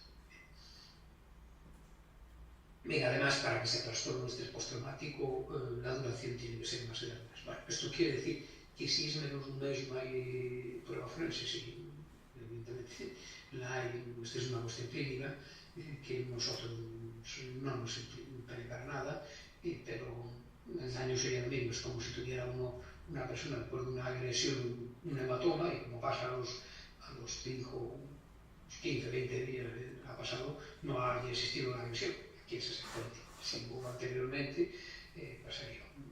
¿Cómo se llama el trastorno postraumático cuando dura menos de un mes? Bueno, clínicamente lo llaman trastorno de se lanza.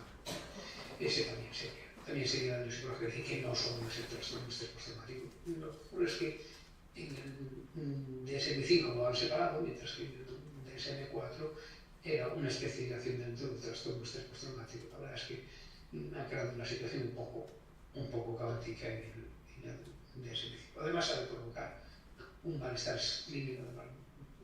clínico significativo, deterioro social, laboral o de otras áreas importantes del individuo. Normalmente estos ocurren porque incapacitan al individuo en las demás, ¿vale? Y después el criterio no tiene nada que ver con nosotros, que ya está recogido en el criterio A. No sé por qué aparece este criterio, es difícil de explicar por qué aparece este criterio en el trastorno de estrés postraumático, es que el daño no sea atribuible a una sustancia u otra condición médica. De hecho, ya no sería, por tanto, trastorno de estrés postraumático porque no se cumpliría el criterio A. Bueno, ya tenemos aún más criterios en los cuales el daño, trastorno de estrés postraumático agudo, un trastorno de estrés agudo que es lo mismo. Hay otro trastorno más, que también sería daño psicológico, que también es exactamente el mismo, que es el trastorno adaptativo, pero es cuando el estresor no es un evento traumático. En este caso, como ya está definido como un evento traumático en la confusión infantil, ya no pasaría a ser un trastorno adaptativo. Pero si estuviéramos hablando, por ejemplo, de negligencia en el trato a los menores, y sería trastorno adaptativo, es exactamente lo mismo, lo único que cambia es la denominación, es un término con una diferente categorización clínica, porque las probabilidades de daño son menores cuando no es un evento traumático, y sería un evento psicosocial al que ha estado expuesto el individuo. Bueno, el trastorno de estrés postraumático se cronifica según el DSM-4 a partir de los 3 meses de DSM-5. Desaparece esta clasificación, posiblemente por un error, es difícilmente explicable por qué no se cronifica. Sin embargo, sí que se cronifica en el trastorno adaptativo, que aparece a los 6 meses, y en el postraumático ha desaparecido. Posiblemente sea un error clínico. La verdad es que les tiene poco interés, pero sí que tiene mucho interés forense, porque la condena del individuo, o la tasa de condena, el tiempo por el que va a ser condenado, no es el mismo si es crónico de si es no crónico. Esto quiere poner la diferencia de si es lesión o es secuela. El hecho puede ser el mismo, pero la magnitud de la condena varía según el daño, según la magnitud del daño causado. Y claro, cuando se cronifica hablamos de secuela, y por tanto hablamos de una condena muchísimo más grande. De hecho, hubiera sido más adecuado dejarlo a lo mejor en nuestro contexto real en abuso, cuando no se cronifica, y cronifica pasarlo a agresión, para que hubiera una diferenciación, en este caso criminológica del delito que estamos. Bien. En el DSM-4, el trastorno de estrés postraumático no se hace una especificación para niños, en el DSM-5 sí, incluidos niños menores de 6 años. Esto realmente técnicamente es imposible que se vea así. La cosa es que se pregunte y se marquen allí los síntomas, y otra cuestión es que sea medible esto. ¿Por qué? Porque en los síntomas clínicos tienen 2 modos de manifestación, internalizante y externalizante. Los externalizantes son comportamentales y los internalizantes son de orden cognitivo. Los internalizantes está bien definido en la literatura clínica, en la literatura científica, que hasta antes de los 13 años no son medibles como tal de una forma sistemática. Por eso los instrumentos psicométricos de medida de psicopatología empiezan a partir de los 13-14 años, y anteriormente se miden en términos externalizantes, algo que se suele medir incluso por observadores, por parte de observadores que informan sobre los niños. Sin embargo, inesperadamente en el DSM-5 se dice que los niños tienen síntomas internalizantes del trastorno de estrés. Esto no es posible. Nos puede traer un problema. Puede cargar un problema en la práctica de la prueba, porque el denunciado pues puede exigir que ya que se ha producido y crear confusiones en las cuales no se tratará de una cuestión higiénica, no se tratará de un malentendido, no se tratará de falsas memorias, no se tratará de hechos incomprendidos por parte del menor y que ahora le hayan dado una definición y los traduzca en un abuso sexual o en una agresión sexual.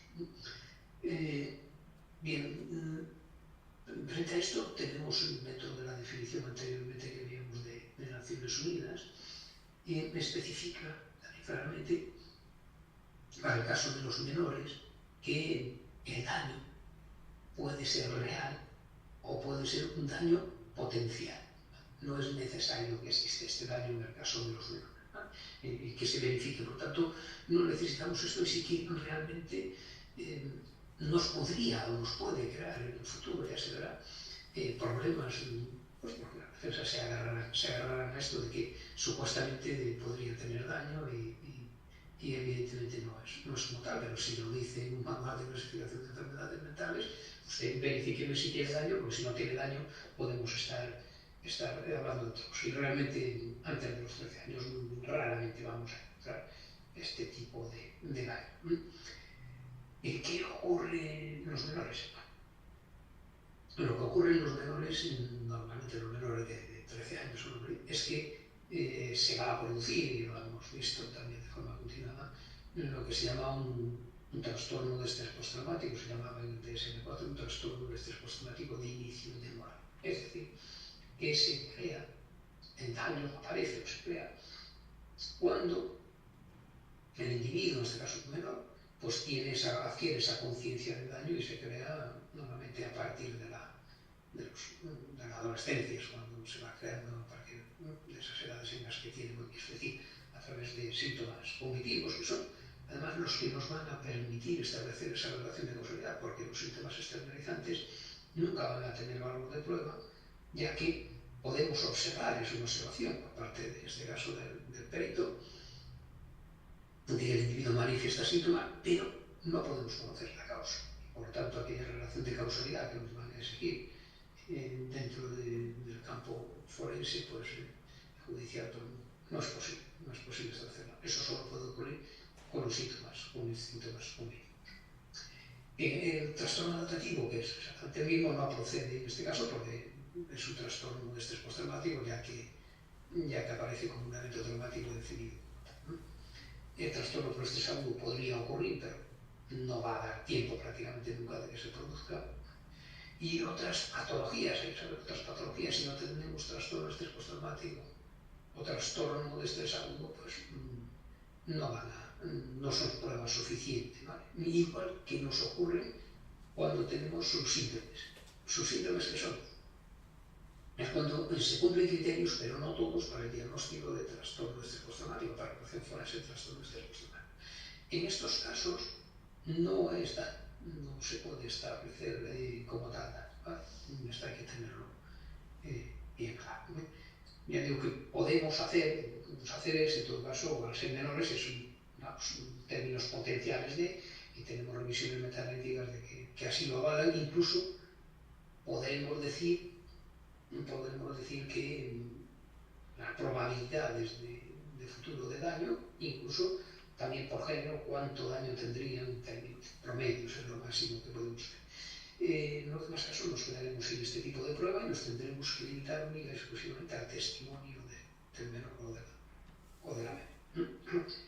Bueno, esto nos llevó a crear una técnica forense, y hay que crearla, es una creación científica, porque lo que le piden al perito, en este caso al perito psicólogo y a todos los peritos, es que aporte evidencia científica.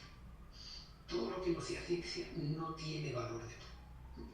En nuestro caso, en otras disciplinas, que pueden ser conocimientos técnicos o artísticos, pero en nuestro caso nos van a pedir conocimientos científicos. Y eso que requiere que se haya construido una técnica forense basada en conocimiento científico que haya demostrado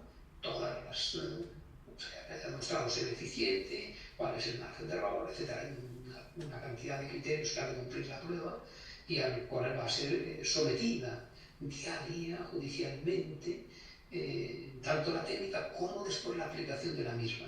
Al principio la técnica forense que se haya creado ha de cumplir esos requisitos y después se valida que cada perito en cada caso particular la haya aplicado correctamente, ¿no? En este caso, pues habrá un contrainforme, una contraprueba que va a ser la que determine que esa prueba no se ha realizado. Bueno, bien, para ello hemos creado, y en nuestro caso, una técnica de evaluación del daño psicológico que, como dije anteriormente, ya solo se puede aplicar, encima, se puede aplicar a todos, pero solo va a ser eficaz cuando hablamos de, en este caso, de menores que estén entre los 13 y los 16 años, porque anteriormente pues, vamos a tener básicamente sintomatología externalizante, no tendremos desarrollada la sintomatología internalizante y por tanto vamos a ser capaces de obtener la medida. Y para los otros casos creamos un instrumento, técnica, instrumentos y el protocolo de cómo debe ejecutarse para la evaluación técnica. Esto nos implica una doble multitarea. Una doble multitarea que va a suponer que tendremos que aplicar una tarea de conocimiento y otra de reconocimiento, porque no hay una única posibilidad de tarea para establecer lo que nos demandan a nivel judicial y con la certeza y exactitud que ellos buscan. Y en segundo, una evaluación multimétodo. ¿Vale? Vamos a tener que hacer un multimétodo donde tendremos que utilizar una entrevista y tenemos que utilizar evaluación psicométrica, si no, no es posible realizar todo el mandato. Bueno, para ello, lo primero que hubo que construir fue una entrevista clínico-forense. La entrevista clínica tradicional no sirve para aquí porque no cumple con los requisitos que tiene que se necesita una entrevista forense. Uno, no permite establecer la relación de causalidad, que bien nos pedimos anteriormente, simplemente la causalidad la establece el individuo diciendo, pues, yo he sido, o se sospecha que haya sido, ya lo tenemos, ¿vale? O se investiga que ha sido objeto de un abuso y que se tiene. Mientras que aquí nos van a exigir síntoma que vayamos estableciendo una relación de causalidad. ¿Cómo hacen para ello? Lo que hacen directamente es preguntarle sobre los síntomas. Los síntomas, en este caso, son trastornos psicosomáticos, en los cuales el individuo pues, va respondiendo si lo tiene o no lo tiene. Bien, claro, evidentemente esto facilita o dificulta, dificulta la demostración de que es un daño real, porque si se le pregunta por los síntomas y el individuo nos va diciendo a todos que sí, ahora nos queda también demostrar, nos queda el perito demostrar que ese daño es realmente cierto. Es decir, el diagnóstico diferencial de simulación, al cual además no tiene ninguna herramienta de la entrevista clínica estándar, una entrevista clínica estructurada, y por menos las entrevistas no estructuradas y estas entrevistas clínicas que se realizan últimamente. Bien, para ello tuvimos que crear la entrevista clínico-forense. La entrevista clínico-forense se basa en una tarea de conocimiento. Consiste básicamente en que el individuo narre en discurso libre qué es lo que le pasa en relación a los hechos que haya sufrido, pues, síntomas, experiencias, comportamientos, o en qué ha cambiado su forma de ver, etcétera, toda la vida y todo, pues a raíz de haber sufrido el abuso, en este caso abuso sexual. Bien, este proceder lleva a que el individuo narre lo que va haciendo su vida y lo que ha cambiado, desde el antes al después. Después lo que se hace es, evidentemente se graba porque además es un requerimiento judicial para ser sometida a contradicción y revisada por otros peritos por si se realizara inadecuadamente.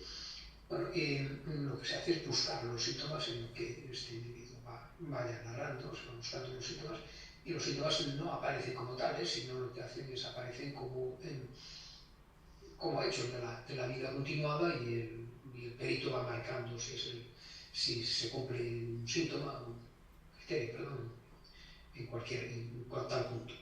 Para controlar la fiabilidad de esta medida, lo que hacemos es creamos un sistema de validación cruzada con dos peritos que van codificando por separado, porque se graba y van codificando por separado y se observa si no solo si marcan el síntoma, sino si hay una correspondencia exacta entre lo que un perito dice de un síntoma y otro dice. Es decir, que no basta solo decir si ha cumplido el síntoma del MV1 por parte de los dos peritos, sino que se verifica si es exactamente referida al mismo hecho y en el mismo momento. Porque si no se codifica como un acierto, lo que serían dos errores, se codifican en momentos de diferencia. Esto nos lleva también a tener que crear un sistema de medida metodológico del mismo, un sistema la concordancia verdadero índice de acuerdo verdadero, concordancia para el caso, para aplicación práctica y en lo que es en la investigación científica el índice de concordancia. Bueno, además lo que hace es instaurar contextos, no hay preguntas, en este tipo de entrevistas se instauran contextos en los cuales suele aparecer la sintomatología clínica, es decir, cómo le ha afectado en su vida familiar, cómo le ha afectado en su puesto de trabajo, en este caso en los estudios, en la formación profesional o en lo que estuviera, de cómo le ha afectado en las relaciones interpersonales, cómo le ha afectado en relaciones de pareja o de cualquier otro tipo de la vida del individuo en el que pudiera tener. Además, como estamos en el contexto forense, lleva un control de lo que sería la simulación o disimulación. En este caso, disimulación. Pudiera aparecer una disimulación. ¿Por qué? Porque a veces, curiosamente, estamos hablando de menores, también pasa igual también en los casos de violencia de género o las agresiones sexuales de adultos, sobre todo en el contexto familiar, en los cuales el individuo a veces lo que hace es intentar ocultar la gravedad de los hechos para proteger al agresor por aquello de que es un familiar, contrariamente a lo que se pueda pensar. Y además es una práctica bastante frecuente, sobre todo en abusos sexuales, agresiones sexuales y violencia intrapareja. Bueno, entonces también medimos la disimulación y lo medimos con estos criterios, ¿no? Tenemos de simulación y disimulación para controlar y esto es las distorsiones en las respuestas que también nos permite, porque además es obligatorio. Y estas son las propiedades psicométricas de la entrevista clínico-forense. Para lo que son los diagnósticos de daño psicológico, desde el punto 85, esta es la versión original, se ha mejorado un poco. El Spearman Brown estamos en punto 90 aproximadamente, más réplicas, etcétera, que se han replicado, estamos aproximadamente ahí. Y después tenemos una consistencia interna también para lo que serían las estrategias de disimulación. En este caso no es tan importante porque suelen darse, no se dan conjuntamente, hay unas par de ellas otras que se suman y se dan de forma aditiva, pero normalmente no se acumulan, por así decirlo. Utilizan estrategias diferentes los simuladores, por tanto, la consistencia interna, que en este caso no es exactamente una medida tan eficiente como pudiera ser en el caso del daño o de cualquier otra cosa. Además tenemos ahí las medidas también de validez que se han demostrado, es decir, estamos ante una herramienta fiable y válida para lo que nosotros queremos. Esto es muy importante porque decíamos que nos piden evidencia científica, y por lo tanto la evidencia científica tiene que estar basada en medida científica. Claro, si la entrevista clínico-forense no fuera un instrumento fiable y válido, no tendríamos una evidencia científica. Esto, por ejemplo, acontece con la entrevista clínica estándar, es decir, la entrevista que aparece con los manuales de clasificación de enfermedades mentales, las STID, las famosas STID, pues estas entrevistas no tienen propiedades psicométricas. De hecho, los presentan son basas de acuerdo en el diagnóstico clínico, no es otra cosa diferente. No es un objetivo, en este caso, científico el diagnóstico, por tanto, ni les interesa ni nada, no, presentan y lo hacen. ¿Pudiera tenerlas? Pudiera, no habría que verlo. En todo caso, no valen para nosotros porque son preguntas directas y no nos permitiría realizar la tarea forense. Bien, con esa entrevista después creamos un procedimiento y no exponer, porque es un procedimiento largo, de cómo evaluar, y lo que requiere es una combinación de ambas medidas, y lo que ambas medidas, la entrevista más la instrumentación psicométrica, nos permite establecer esa relación de causalidad y nos permite también, cuanto es posible, además, establecer una probabilidad teórica. El cero no existe, ya lo digo, y además el engaño y la simulación progresan, mientras que lo que es el testigo honesto o el individuo que informa honestamente no progresa, siempre igual. La variabilidad en el tiempo pues es algo que habrá que ir contrastando. Ya digo, lo que sería la herramienta no se puede decir que tenga un valor indefinido en el tiempo, sino que sería, por ejemplo, nosotros también tenemos, se tiene a nivel forense, las huellas dactilares para identificar la presencia de un individuo en un espacio, y una vez que el agresor ya conoce que esa es una forma de identificar que haya estado en ese lugar y en ese espacio, pues lo que hace es aprender cómo no dejar huella. No se pone simplemente unos guantes y no deja huellas, o prende fuego a la escena del delito, o simplemente limpia los 4 lugares en los que suelen quedar las huellas, pues unas manillas, cristales, y lo que hace es borrar todo tipo de rastro, y aquí también nos puede pasar igual. No es tan fácil como pudiera ser las huellas o incluso una parte biológica, basta simplemente con incinerar el lugar de los hechos y ya no queda rastro biológico. Pues en nuestro caso no es tan sencillo, pero también podemos sacar, seguro. Y después tenemos, en segundo lugar, tenemos lo que es la evaluación del testimonio. Esta se va a realizar siempre y es crítica en el tema del abuso sexual infantil, ¿vale? En daño le decimos que si fuéramos adultos lo aplicaremos prácticamente siempre menores, en términos ya de los que son menores de 13 años, especialmente ya cuando hablamos de 9 hacia atrás, que no desarrollar la capacidad empática y por lo tanto no tienen todas sus capacidades cognitivas desarrolladas, ¿no? Y por eso quiere decir, no vamos a tener prácticamente daño internalizante con total probabilidad, pues no sé, se puede ver, pero básicamente no vamos a encontrar nada. Sin embargo, el testimonio sí que lo vamos a tener prácticamente siempre. Cuando hablemos de adultos nos va a pasar prácticamente al revés, que únicamente nos van a pedir sobre todo daño, y cada vez el testimonio, depende de lo que sea, pues, nos solicitan menos, ¿vale? Nos solicitan menos judicialmente.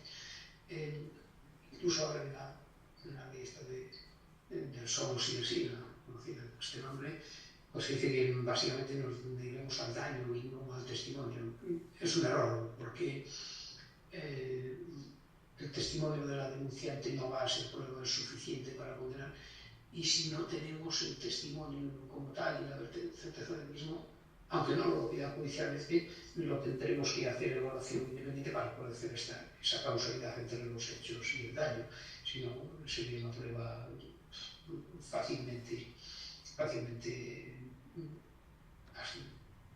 contradicible o contradicha por parte del abuso. Bueno, ¿qué nos pide en la evaluación del testigo? Nos pide primero clasificar la memoria de los testigos honestos. Es decir, que la tarea del perito en este caso es validar el testimonio de la persona denunciante, es decir, dotar de valor de prueba. No tiene otra cosa más que hacer. No es sustituir al testigo, sino declarar que lo que dice esa persona es algo que realmente es cierto, ha vivido o como sea. ¿Vale? Esa es la función.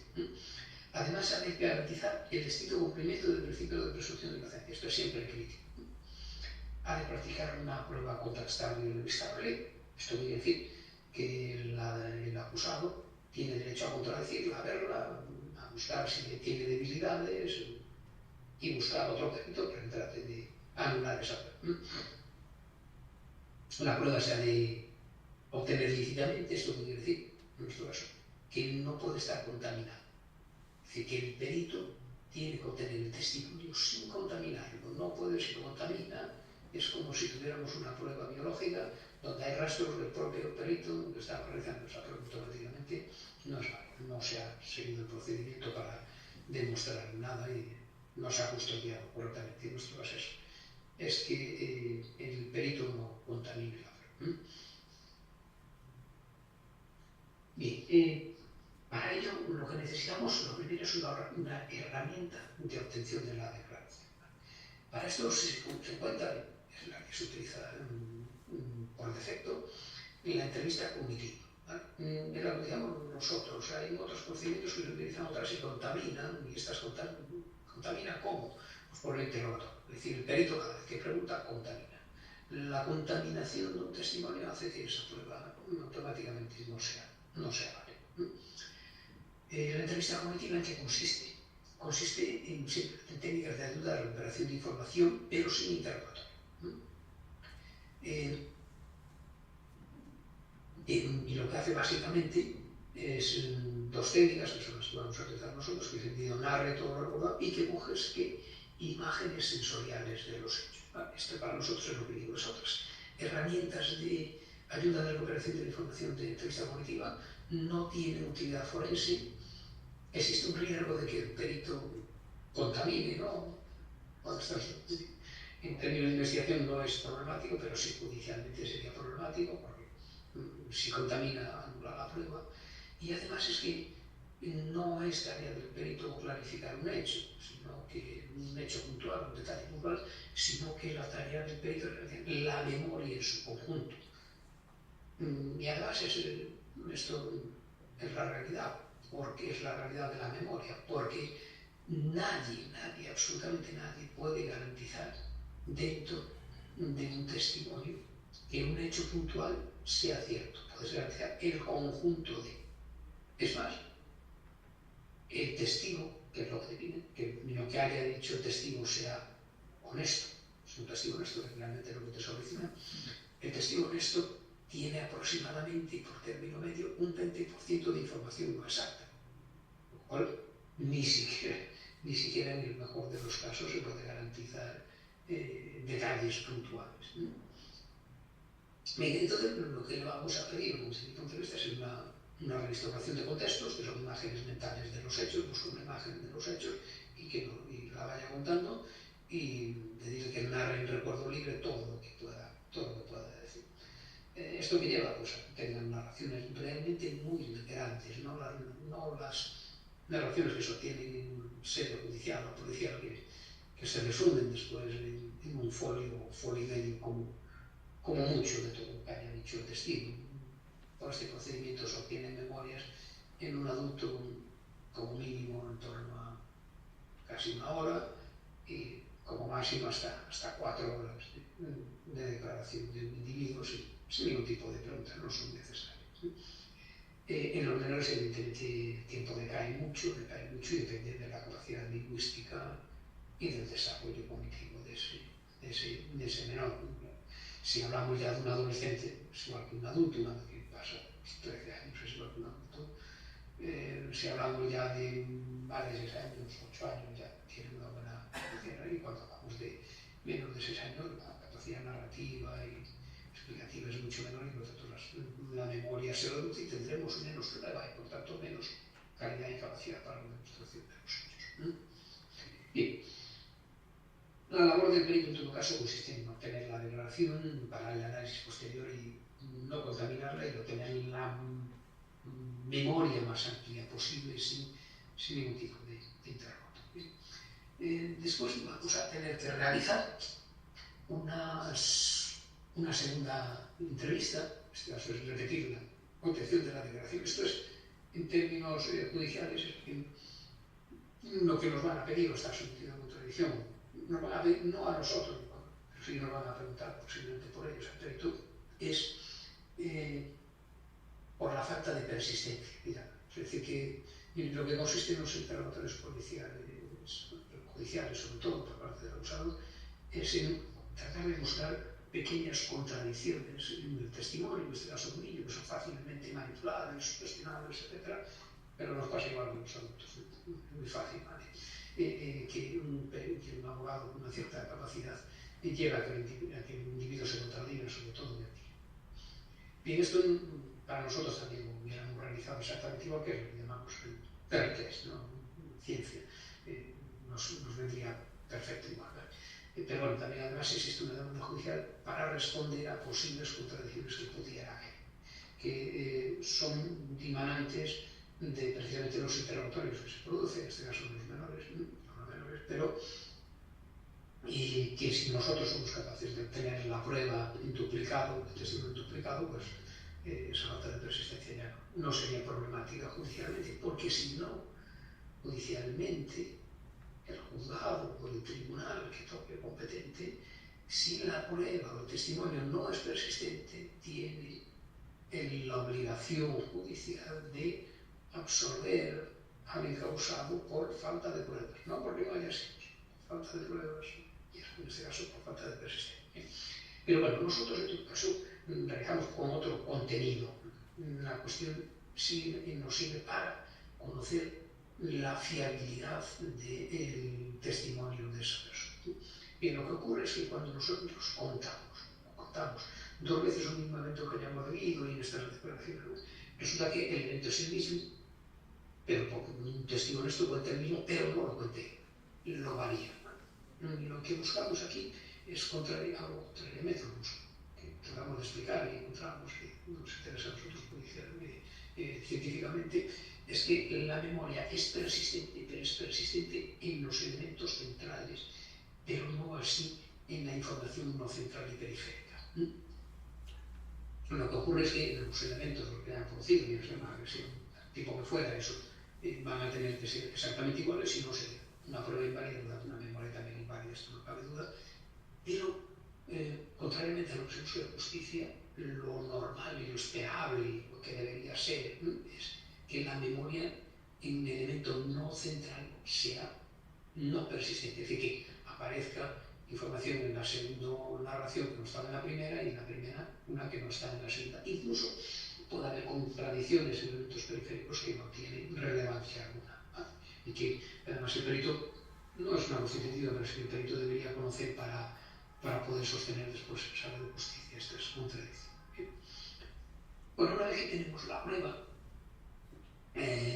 se podría analizar, vamos a hacer un análisis del contenido de la misma.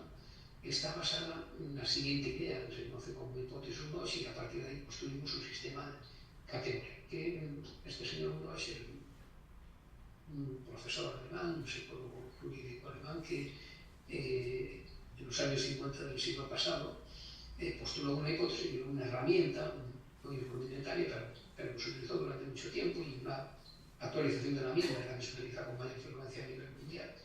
Creó una técnica para la evaluación de testimonios, que era para todos, pero bueno, para todo tipo de memorias, pero que se explicitó fundamentalmente en abuso sexual infantil, en el tema que nos tiene aquí. ¿Por qué? Porque había unas dificultades extremas de demostrar este tipo de casos, y es donde se implementó básicamente justicia. Lo que creo fue una herramienta que no era científica, sino una herramienta cualitativa, así lo dijo perfectamente, y la actualización le pasa exactamente lo mismo. Y se basa en una hipótesis que lleva su nombre, que define lo siguiente: que las memorias de algo vivido y algo inventado son diferentes, no tienen la misma estructura, y son memorias que, al ser diferentes, identificó una serie de criterios que identificaban, con la redundancia, a las memorias de hechos vividos o experimentados, ¿vale?, en relación a las memorias fabricadas de un evento o de un hecho. A estos criterios llamó criterios de realidad, es decir, criterios que especificaban que la memoria era real.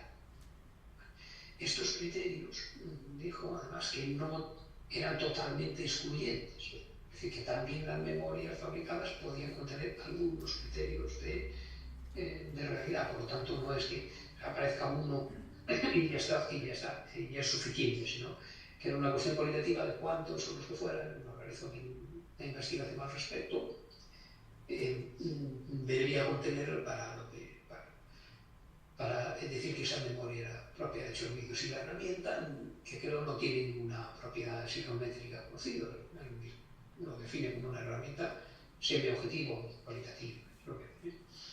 Bueno, esos criterios de realidad son los que dan lugar todo el análisis o la psicología del testimonio, y a partir de ahí es con la que nosotros creamos una herramienta. Esta herramienta, evidentemente,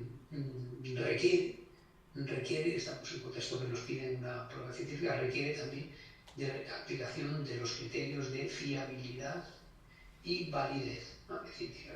Pero ¿cómo se aplicarían aquí? Pues de un modo diferente. Lo primero es constatar si la prueba es válida. ¿Válida? ¿En qué sentido? Aquí la validez no es la validez psicométrica, sino la validez de prueba judicial, que es un concepto distinto, pero que hay que aplicarle en este caso. ¿Cuándo no es válida judicialmente? Pues no es válida judicialmente cuando tiene contradicciones internas en verdad. No lo sé. En segundo lugar, cuando es inconsistente con otras pruebas incontrovertibles, pruebas biológicas sobre todo. Cuando hay inconsistencia interdeclaraciones. ¿A qué se refiere esto? Esto judicialmente es cualquier cosa, científicamente ya dijimos que era a elementos centrales, no a periféricos, sino todo lo contrario, ¿vale? En tercer lugar, persistencia en las declaraciones, es decir, que sean en el mismo contexto y en los mismos tiempos. Y, por último, que sean consistentes con las leyes científicas y la naturaleza, es decir, lo que se describa, o si es un menor, un pequeñito, la reproducción de los hechos, sea posible científicamente con respecto a la ley de naturaleza. No vaya a ser que lo que se describa allí no sea posible, es un evento que no es viable y no es posible. Bueno, cuando decimos pruebas de memoria fabricadas, esto es especialmente, sobre todo, incluso para los adultos, nos encontramos que el 90% de las declaraciones fabricadas son prueba inválida. Esto era lo más importante, ya la serie. Con respecto a los menores, también había un tema de control, también entra una parte de validez, y es el tema de la suficiencia de la memoria. ¿Y en qué es la suficiencia de la memoria? La suficiencia de la memoria, en primer lugar, se define como si supera la capacidad de memoria del testigo. Ya sabemos que algo fabricado, algo inventado, una mentira, pues son cortas. Son cortas porque el individuo la tiene muy bien aprendida para poder reproducirla, y además son tremendamente sistemáticas en el tiempo, es decir, que no se contradicen nada. Esta es la clave que prepara el individuo que miente. Y también ha de contener toda la información de los hechos, y no puede faltar ningún trozo, ninguna parte de ella, excepto que hubiera un trauma clínico, sino una situación traumática en la cual perdiera conciencia del individuo durante un hecho. Esto no lo hemos visto nunca, pero sí lo hemos visto a veces en adultos, porque hay agresiones craneoencefálicas, o a veces con uso de sustancias para las agresiones de sus padres, que hacen que el individuo pierda conciencia. En estos casos son admisibles, si no, no es admisible la parte de pérdida de un trozo de elemento. Y después que tenga memoria sensorial de los hechos. Bueno, este es especialmente para los niños, y hace referencia al control de lo que se llaman falsas memorias. ¿Vale? ¿Qué son las falsas memorias? Bueno, falsas memorias es la implantación en la mente de un menor de que algo ha acontecido, en este caso un abuso sexual infantil, pues porque se pudiera sospechar, por un malentendido, a veces pues, por estas acusaciones que se producen en contextos muy específicos de las relaciones familiares y de pareja. ¿Y qué pasa? Pues que se crea un contexto en el cual sí, el menor o la menor puede tener la idea de haber sido objeto de un abuso sexual infantil, o de negligencia, o de maltrato, en el caso de ese, pero eso no incluye memoria sensorial. Lo que incluye es el temor de, y esa ansiedad o ese miedo, incluso esas reacciones hasta biológicas a veces que pueden aparecer asociadas al mismo, y los síntomas externalizantes, pero no hay imágenes sensoriales que son propias de eventos. ¿Vale? Es decir, que no puede ver el espacio en el que se ha producido, no puede ver esa imagen como pudiera ver una imagen de su habitación, de cualquier otro, de la mano, de cualquier otra cosa. Claro, no repetimos, sin embargo, de los hechos no las tiene. Entonces, también tiene que ser una prueba válida y suficiente, ¿vale? Que también forma parte de la validez. Si ya no lo es, no pasamos a la siguiente parte, donde medimos la consistencia interna, la fiabilidad, digamos, en términos científicos, que en el sistema que nosotros hemos creado, pues si es una memoria propia de eventos vividos. Y lo que buscamos son estos criterios que aparecen ahí reflejados en la pantalla, que son criterios propios de memoria de hechos vividos. Pero como quiera que, es exactamente igual, las memorias fabricadas e inventadas pues, pueden contener partes de criterios, perdón, de memorias de hechos vividos, pues lo que decidimos es cuántos son necesarios cuántos criterios van a ser necesarios. Pasa que hay que tener en cuenta que cuando se fabrica algo, no tanto por los menores, pequeñitos, muy pequeñitos, pero sí, ya cuando son más mayorcitos y sobre todo cuando son adultos, hay partes del evento que son ciertos. Hay otras que son, hasta la cuestión, tan familiar, ¿vale? Pero hay otras que son ciertas. Esa es la mayor estrategia, la estrategia más efectiva utilizada por los testigos de eso. ¿Bien? Bueno, entonces lo que buscamos son estos criterios que vemos ahí, ¿vale?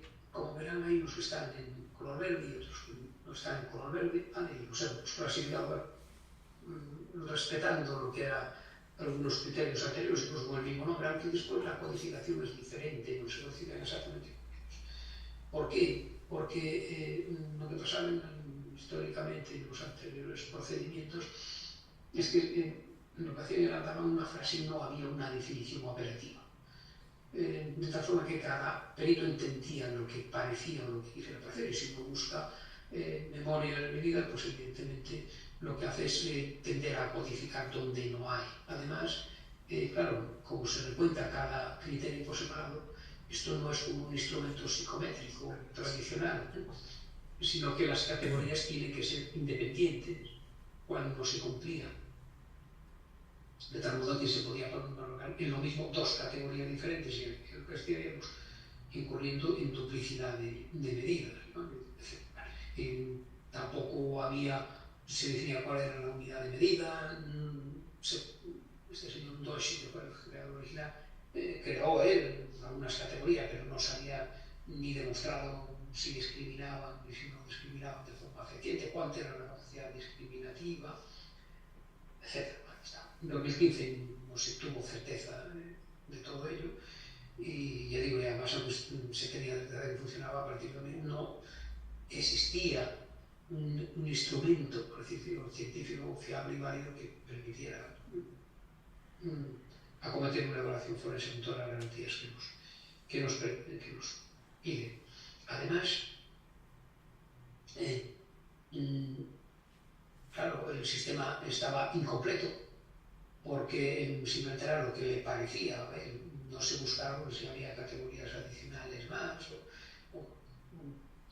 o si alguna de ellas no estaba bien definida y había que esa tarea fue la que nosotros realizamos, todas estas tareas, para construir una herramienta que ya en este caso fue una herramienta científicamente fiable y válida para tal cometido, ¿no?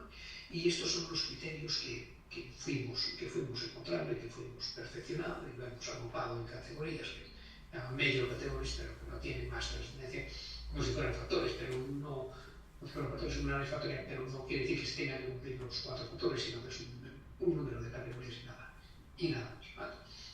Bien, básicamente, ¿en qué consiste? Para que nos hagamos una idea, ¿vale? La memoria de algo fabricado es una memoria perfecta. Es un evento narrativo, como una novela, que tiene un inicio, un primer acto, un segundo acto, una discusión. Básicamente es una memoria básicamente corta, para ser sostenible en el tiempo por parte del individuo que fabrica esa memoria y que sea persistente, ¿vale? Porque sabe que es una de las fórmulas en las que le van a evaluar. Bien, la memoria de algo vivido, ¿cómo es? Bueno, lo primero es que podríamos obtener, si no lo hacemos bien, podemos obtener una memoria exactamente igual que la memoria de un hecho fabricado, un elemento como si fuese un guión, un esquema, un escrito, nada. Por eso nosotros utilizamos se utiliza esta técnica de entrevista, la entrevista cognitiva, que no se lleva al principio para el contexto forense, se utiliza para ello, porque lo que usan son memorias sensoriales, esas memorias sensoriales son propias de algo vivido, ¿vale? de haber estado en el lugar de los hechos, de haberlo presenciado y haber participado en el evento. Bien, esas memorias, al pedirle que nos describan imágenes, que es lo que solicitamos, pues esas memorias ya no tienen una estructura, ya no tienen un guión, ya no tienen un esquema, sino que son memorias totalmente desajustadas, totalmente con falta de una estructura, no tienen, por así decirlo, pies y cabeza, cuando las están diciendo. Sin embargo, cuando las componemos, es como un rompecabezas, el individuo hacia adelante, hacia atrás. Pensemos, por ejemplo, un accidente de tráfico.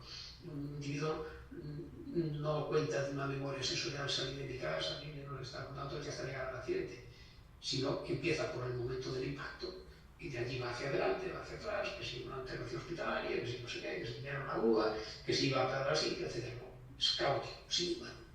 Cuando se va componiendo es como un rompecabezas, se va colocando cada ficha en su lugar y se va componiendo. Y, ahora volviendo a lo que era la entrevista cognitiva, el entrevistador, en este caso el perito, su función consiste no en interrogarlo, sino en darse cuenta de que si le falta algún trozo de verdad, y aquí, reinstauren las imágenes de aquí, lo contesto en este momento y dígame qué pasó.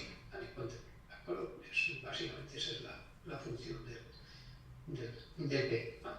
Y lo que hacemos es buscar estas categorías, que estas categorías lo que hicimos es crearlas y ir validándolas teniendo memorias reales y memorias fabricadas, viendo cuál era la definición operativa, cómo hacerlo, cuándo codificarlo, cuándo no, a través de cuál era la que mejor discriminaba entre memorias vividas y memorias fabricadas de un evento. Y así fuimos construyéndolas y viendo cada una de ellas. ¿Vale? ¿A qué nos llevó? A juntar algunas, otras eran optativas. Encontramos también, revisando material, encontramos nuevas categorías, por lo cual estaba imperfecto el sistema también, además, ¿vale? Y así resultó en este curso. ¿Vale? En total, tenemos 24 categorías a día de hoy.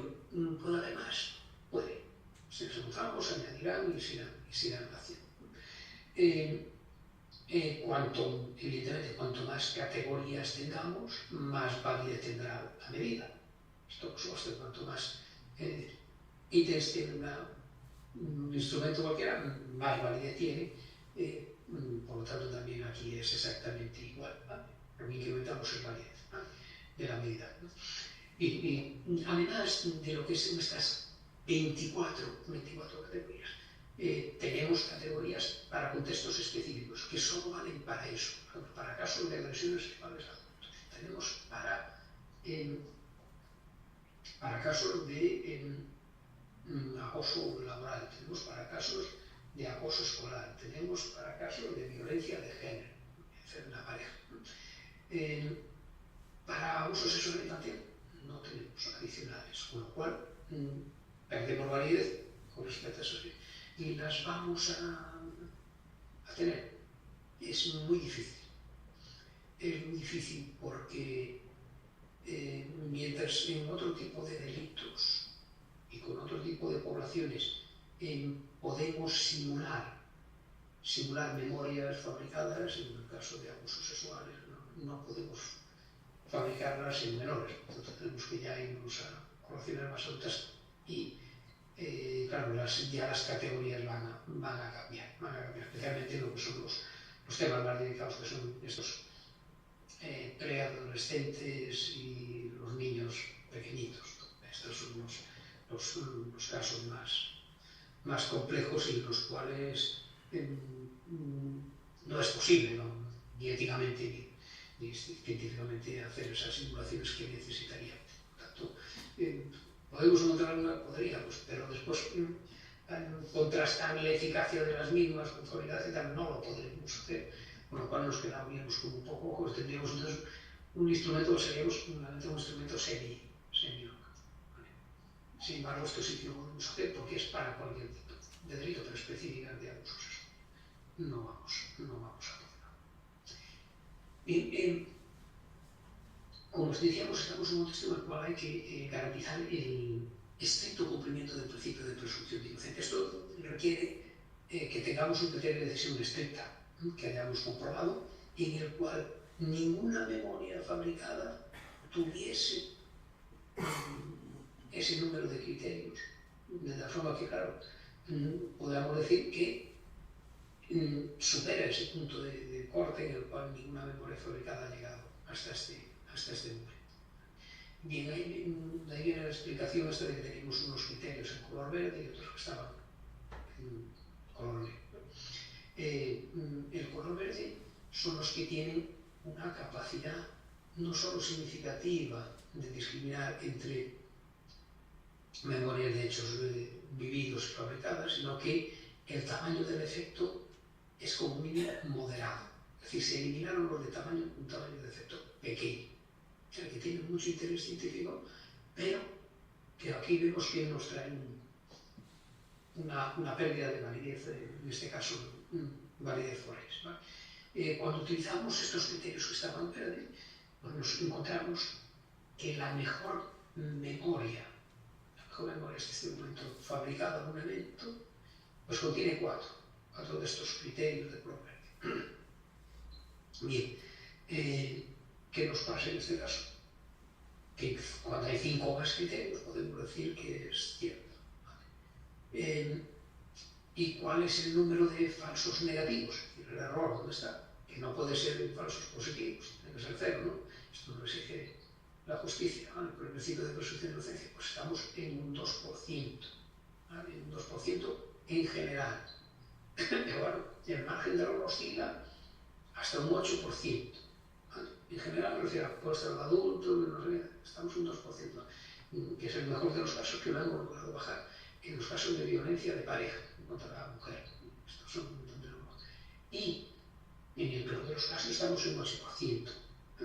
Estimamos que este 8% está básicamente referidos a abuso sexual infantil, donde no podemos hacer pruebas exactas. Entonces, ¿qué pasa? Que tenemos que aplicar criterios de poblaciones más adultas, ¿vale? Esto es decir, podríamos bajar el 4 criterios, podríamos bajar el 34 criterios a menos con poblaciones, posiblemente, pero necesitamos hacer otro tipo de evaluaciones que no podemos, no podemos ni creo que podamos. Si encontramos un procedimiento, pues va a ser muy difícil, ¿vale? Y, por el contrario, si utilizamos todos los criterios, necesitaríamos más de 12 criterios. ¿Por qué? Porque la mejor de las memorias fabricadas ha llegado a poner 12 criterios. ¿Y eso qué supone? Supone que el margen de error pasaría de un 2 a un 10%. ¿Vale? Y en el caso de menores podría subir hasta un 20%. Posiblemente, ¿vale? Esta es la diferencia entre los procedimientos. Por tanto, cualquiera de los que se cumplan sería suficiente, pero lo que nos pasa de forma sistemática es que encontramos mucho más casos de cumplimiento de 4 criterios que los que están en este caso por verde, de los criterios robustos que le llamamos, de los criterios generales.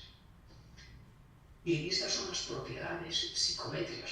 Decían que nos pedían que fuera una herramienta científica. Estas son las propiedades psicométricas de este sistema categorial, que es el único que cumple con propiedades psicométricas. Tenemos ahí pues, propiedades psicométricas referidas en varios estudios y tenemos el total esgrima Brown, como han hecho los anteriores, que es un 0.90 aproximadamente por ciento de fiabilidad, ¿vale?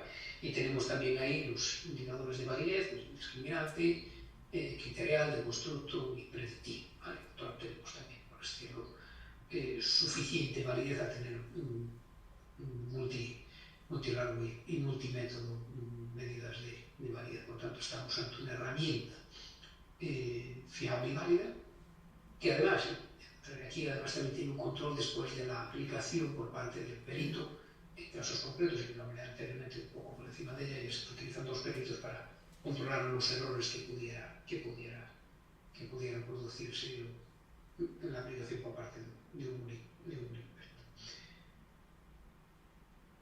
Muy bien, esto es todo. Muchas gracias por su atención y les dejo ahí mi contacto por correo.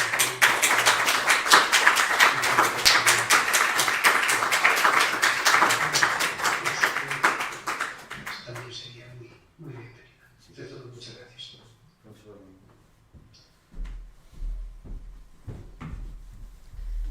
Muchas gracias, profesor Ramón Arce. Sí.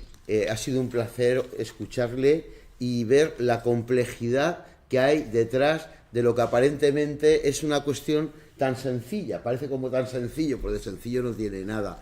Y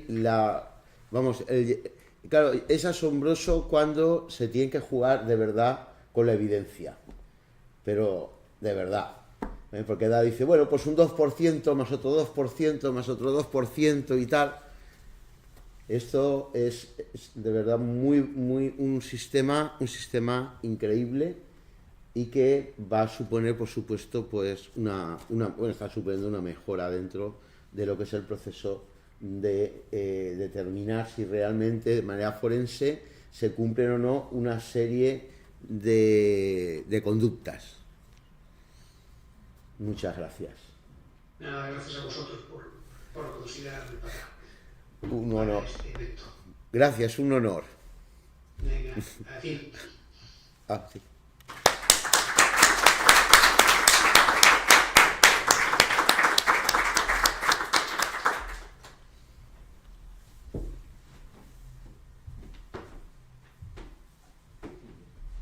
Ahora tengo las jornadas.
Bueno, pues hemos terminado ya con las jornadas y vamos ya a cerrarlas.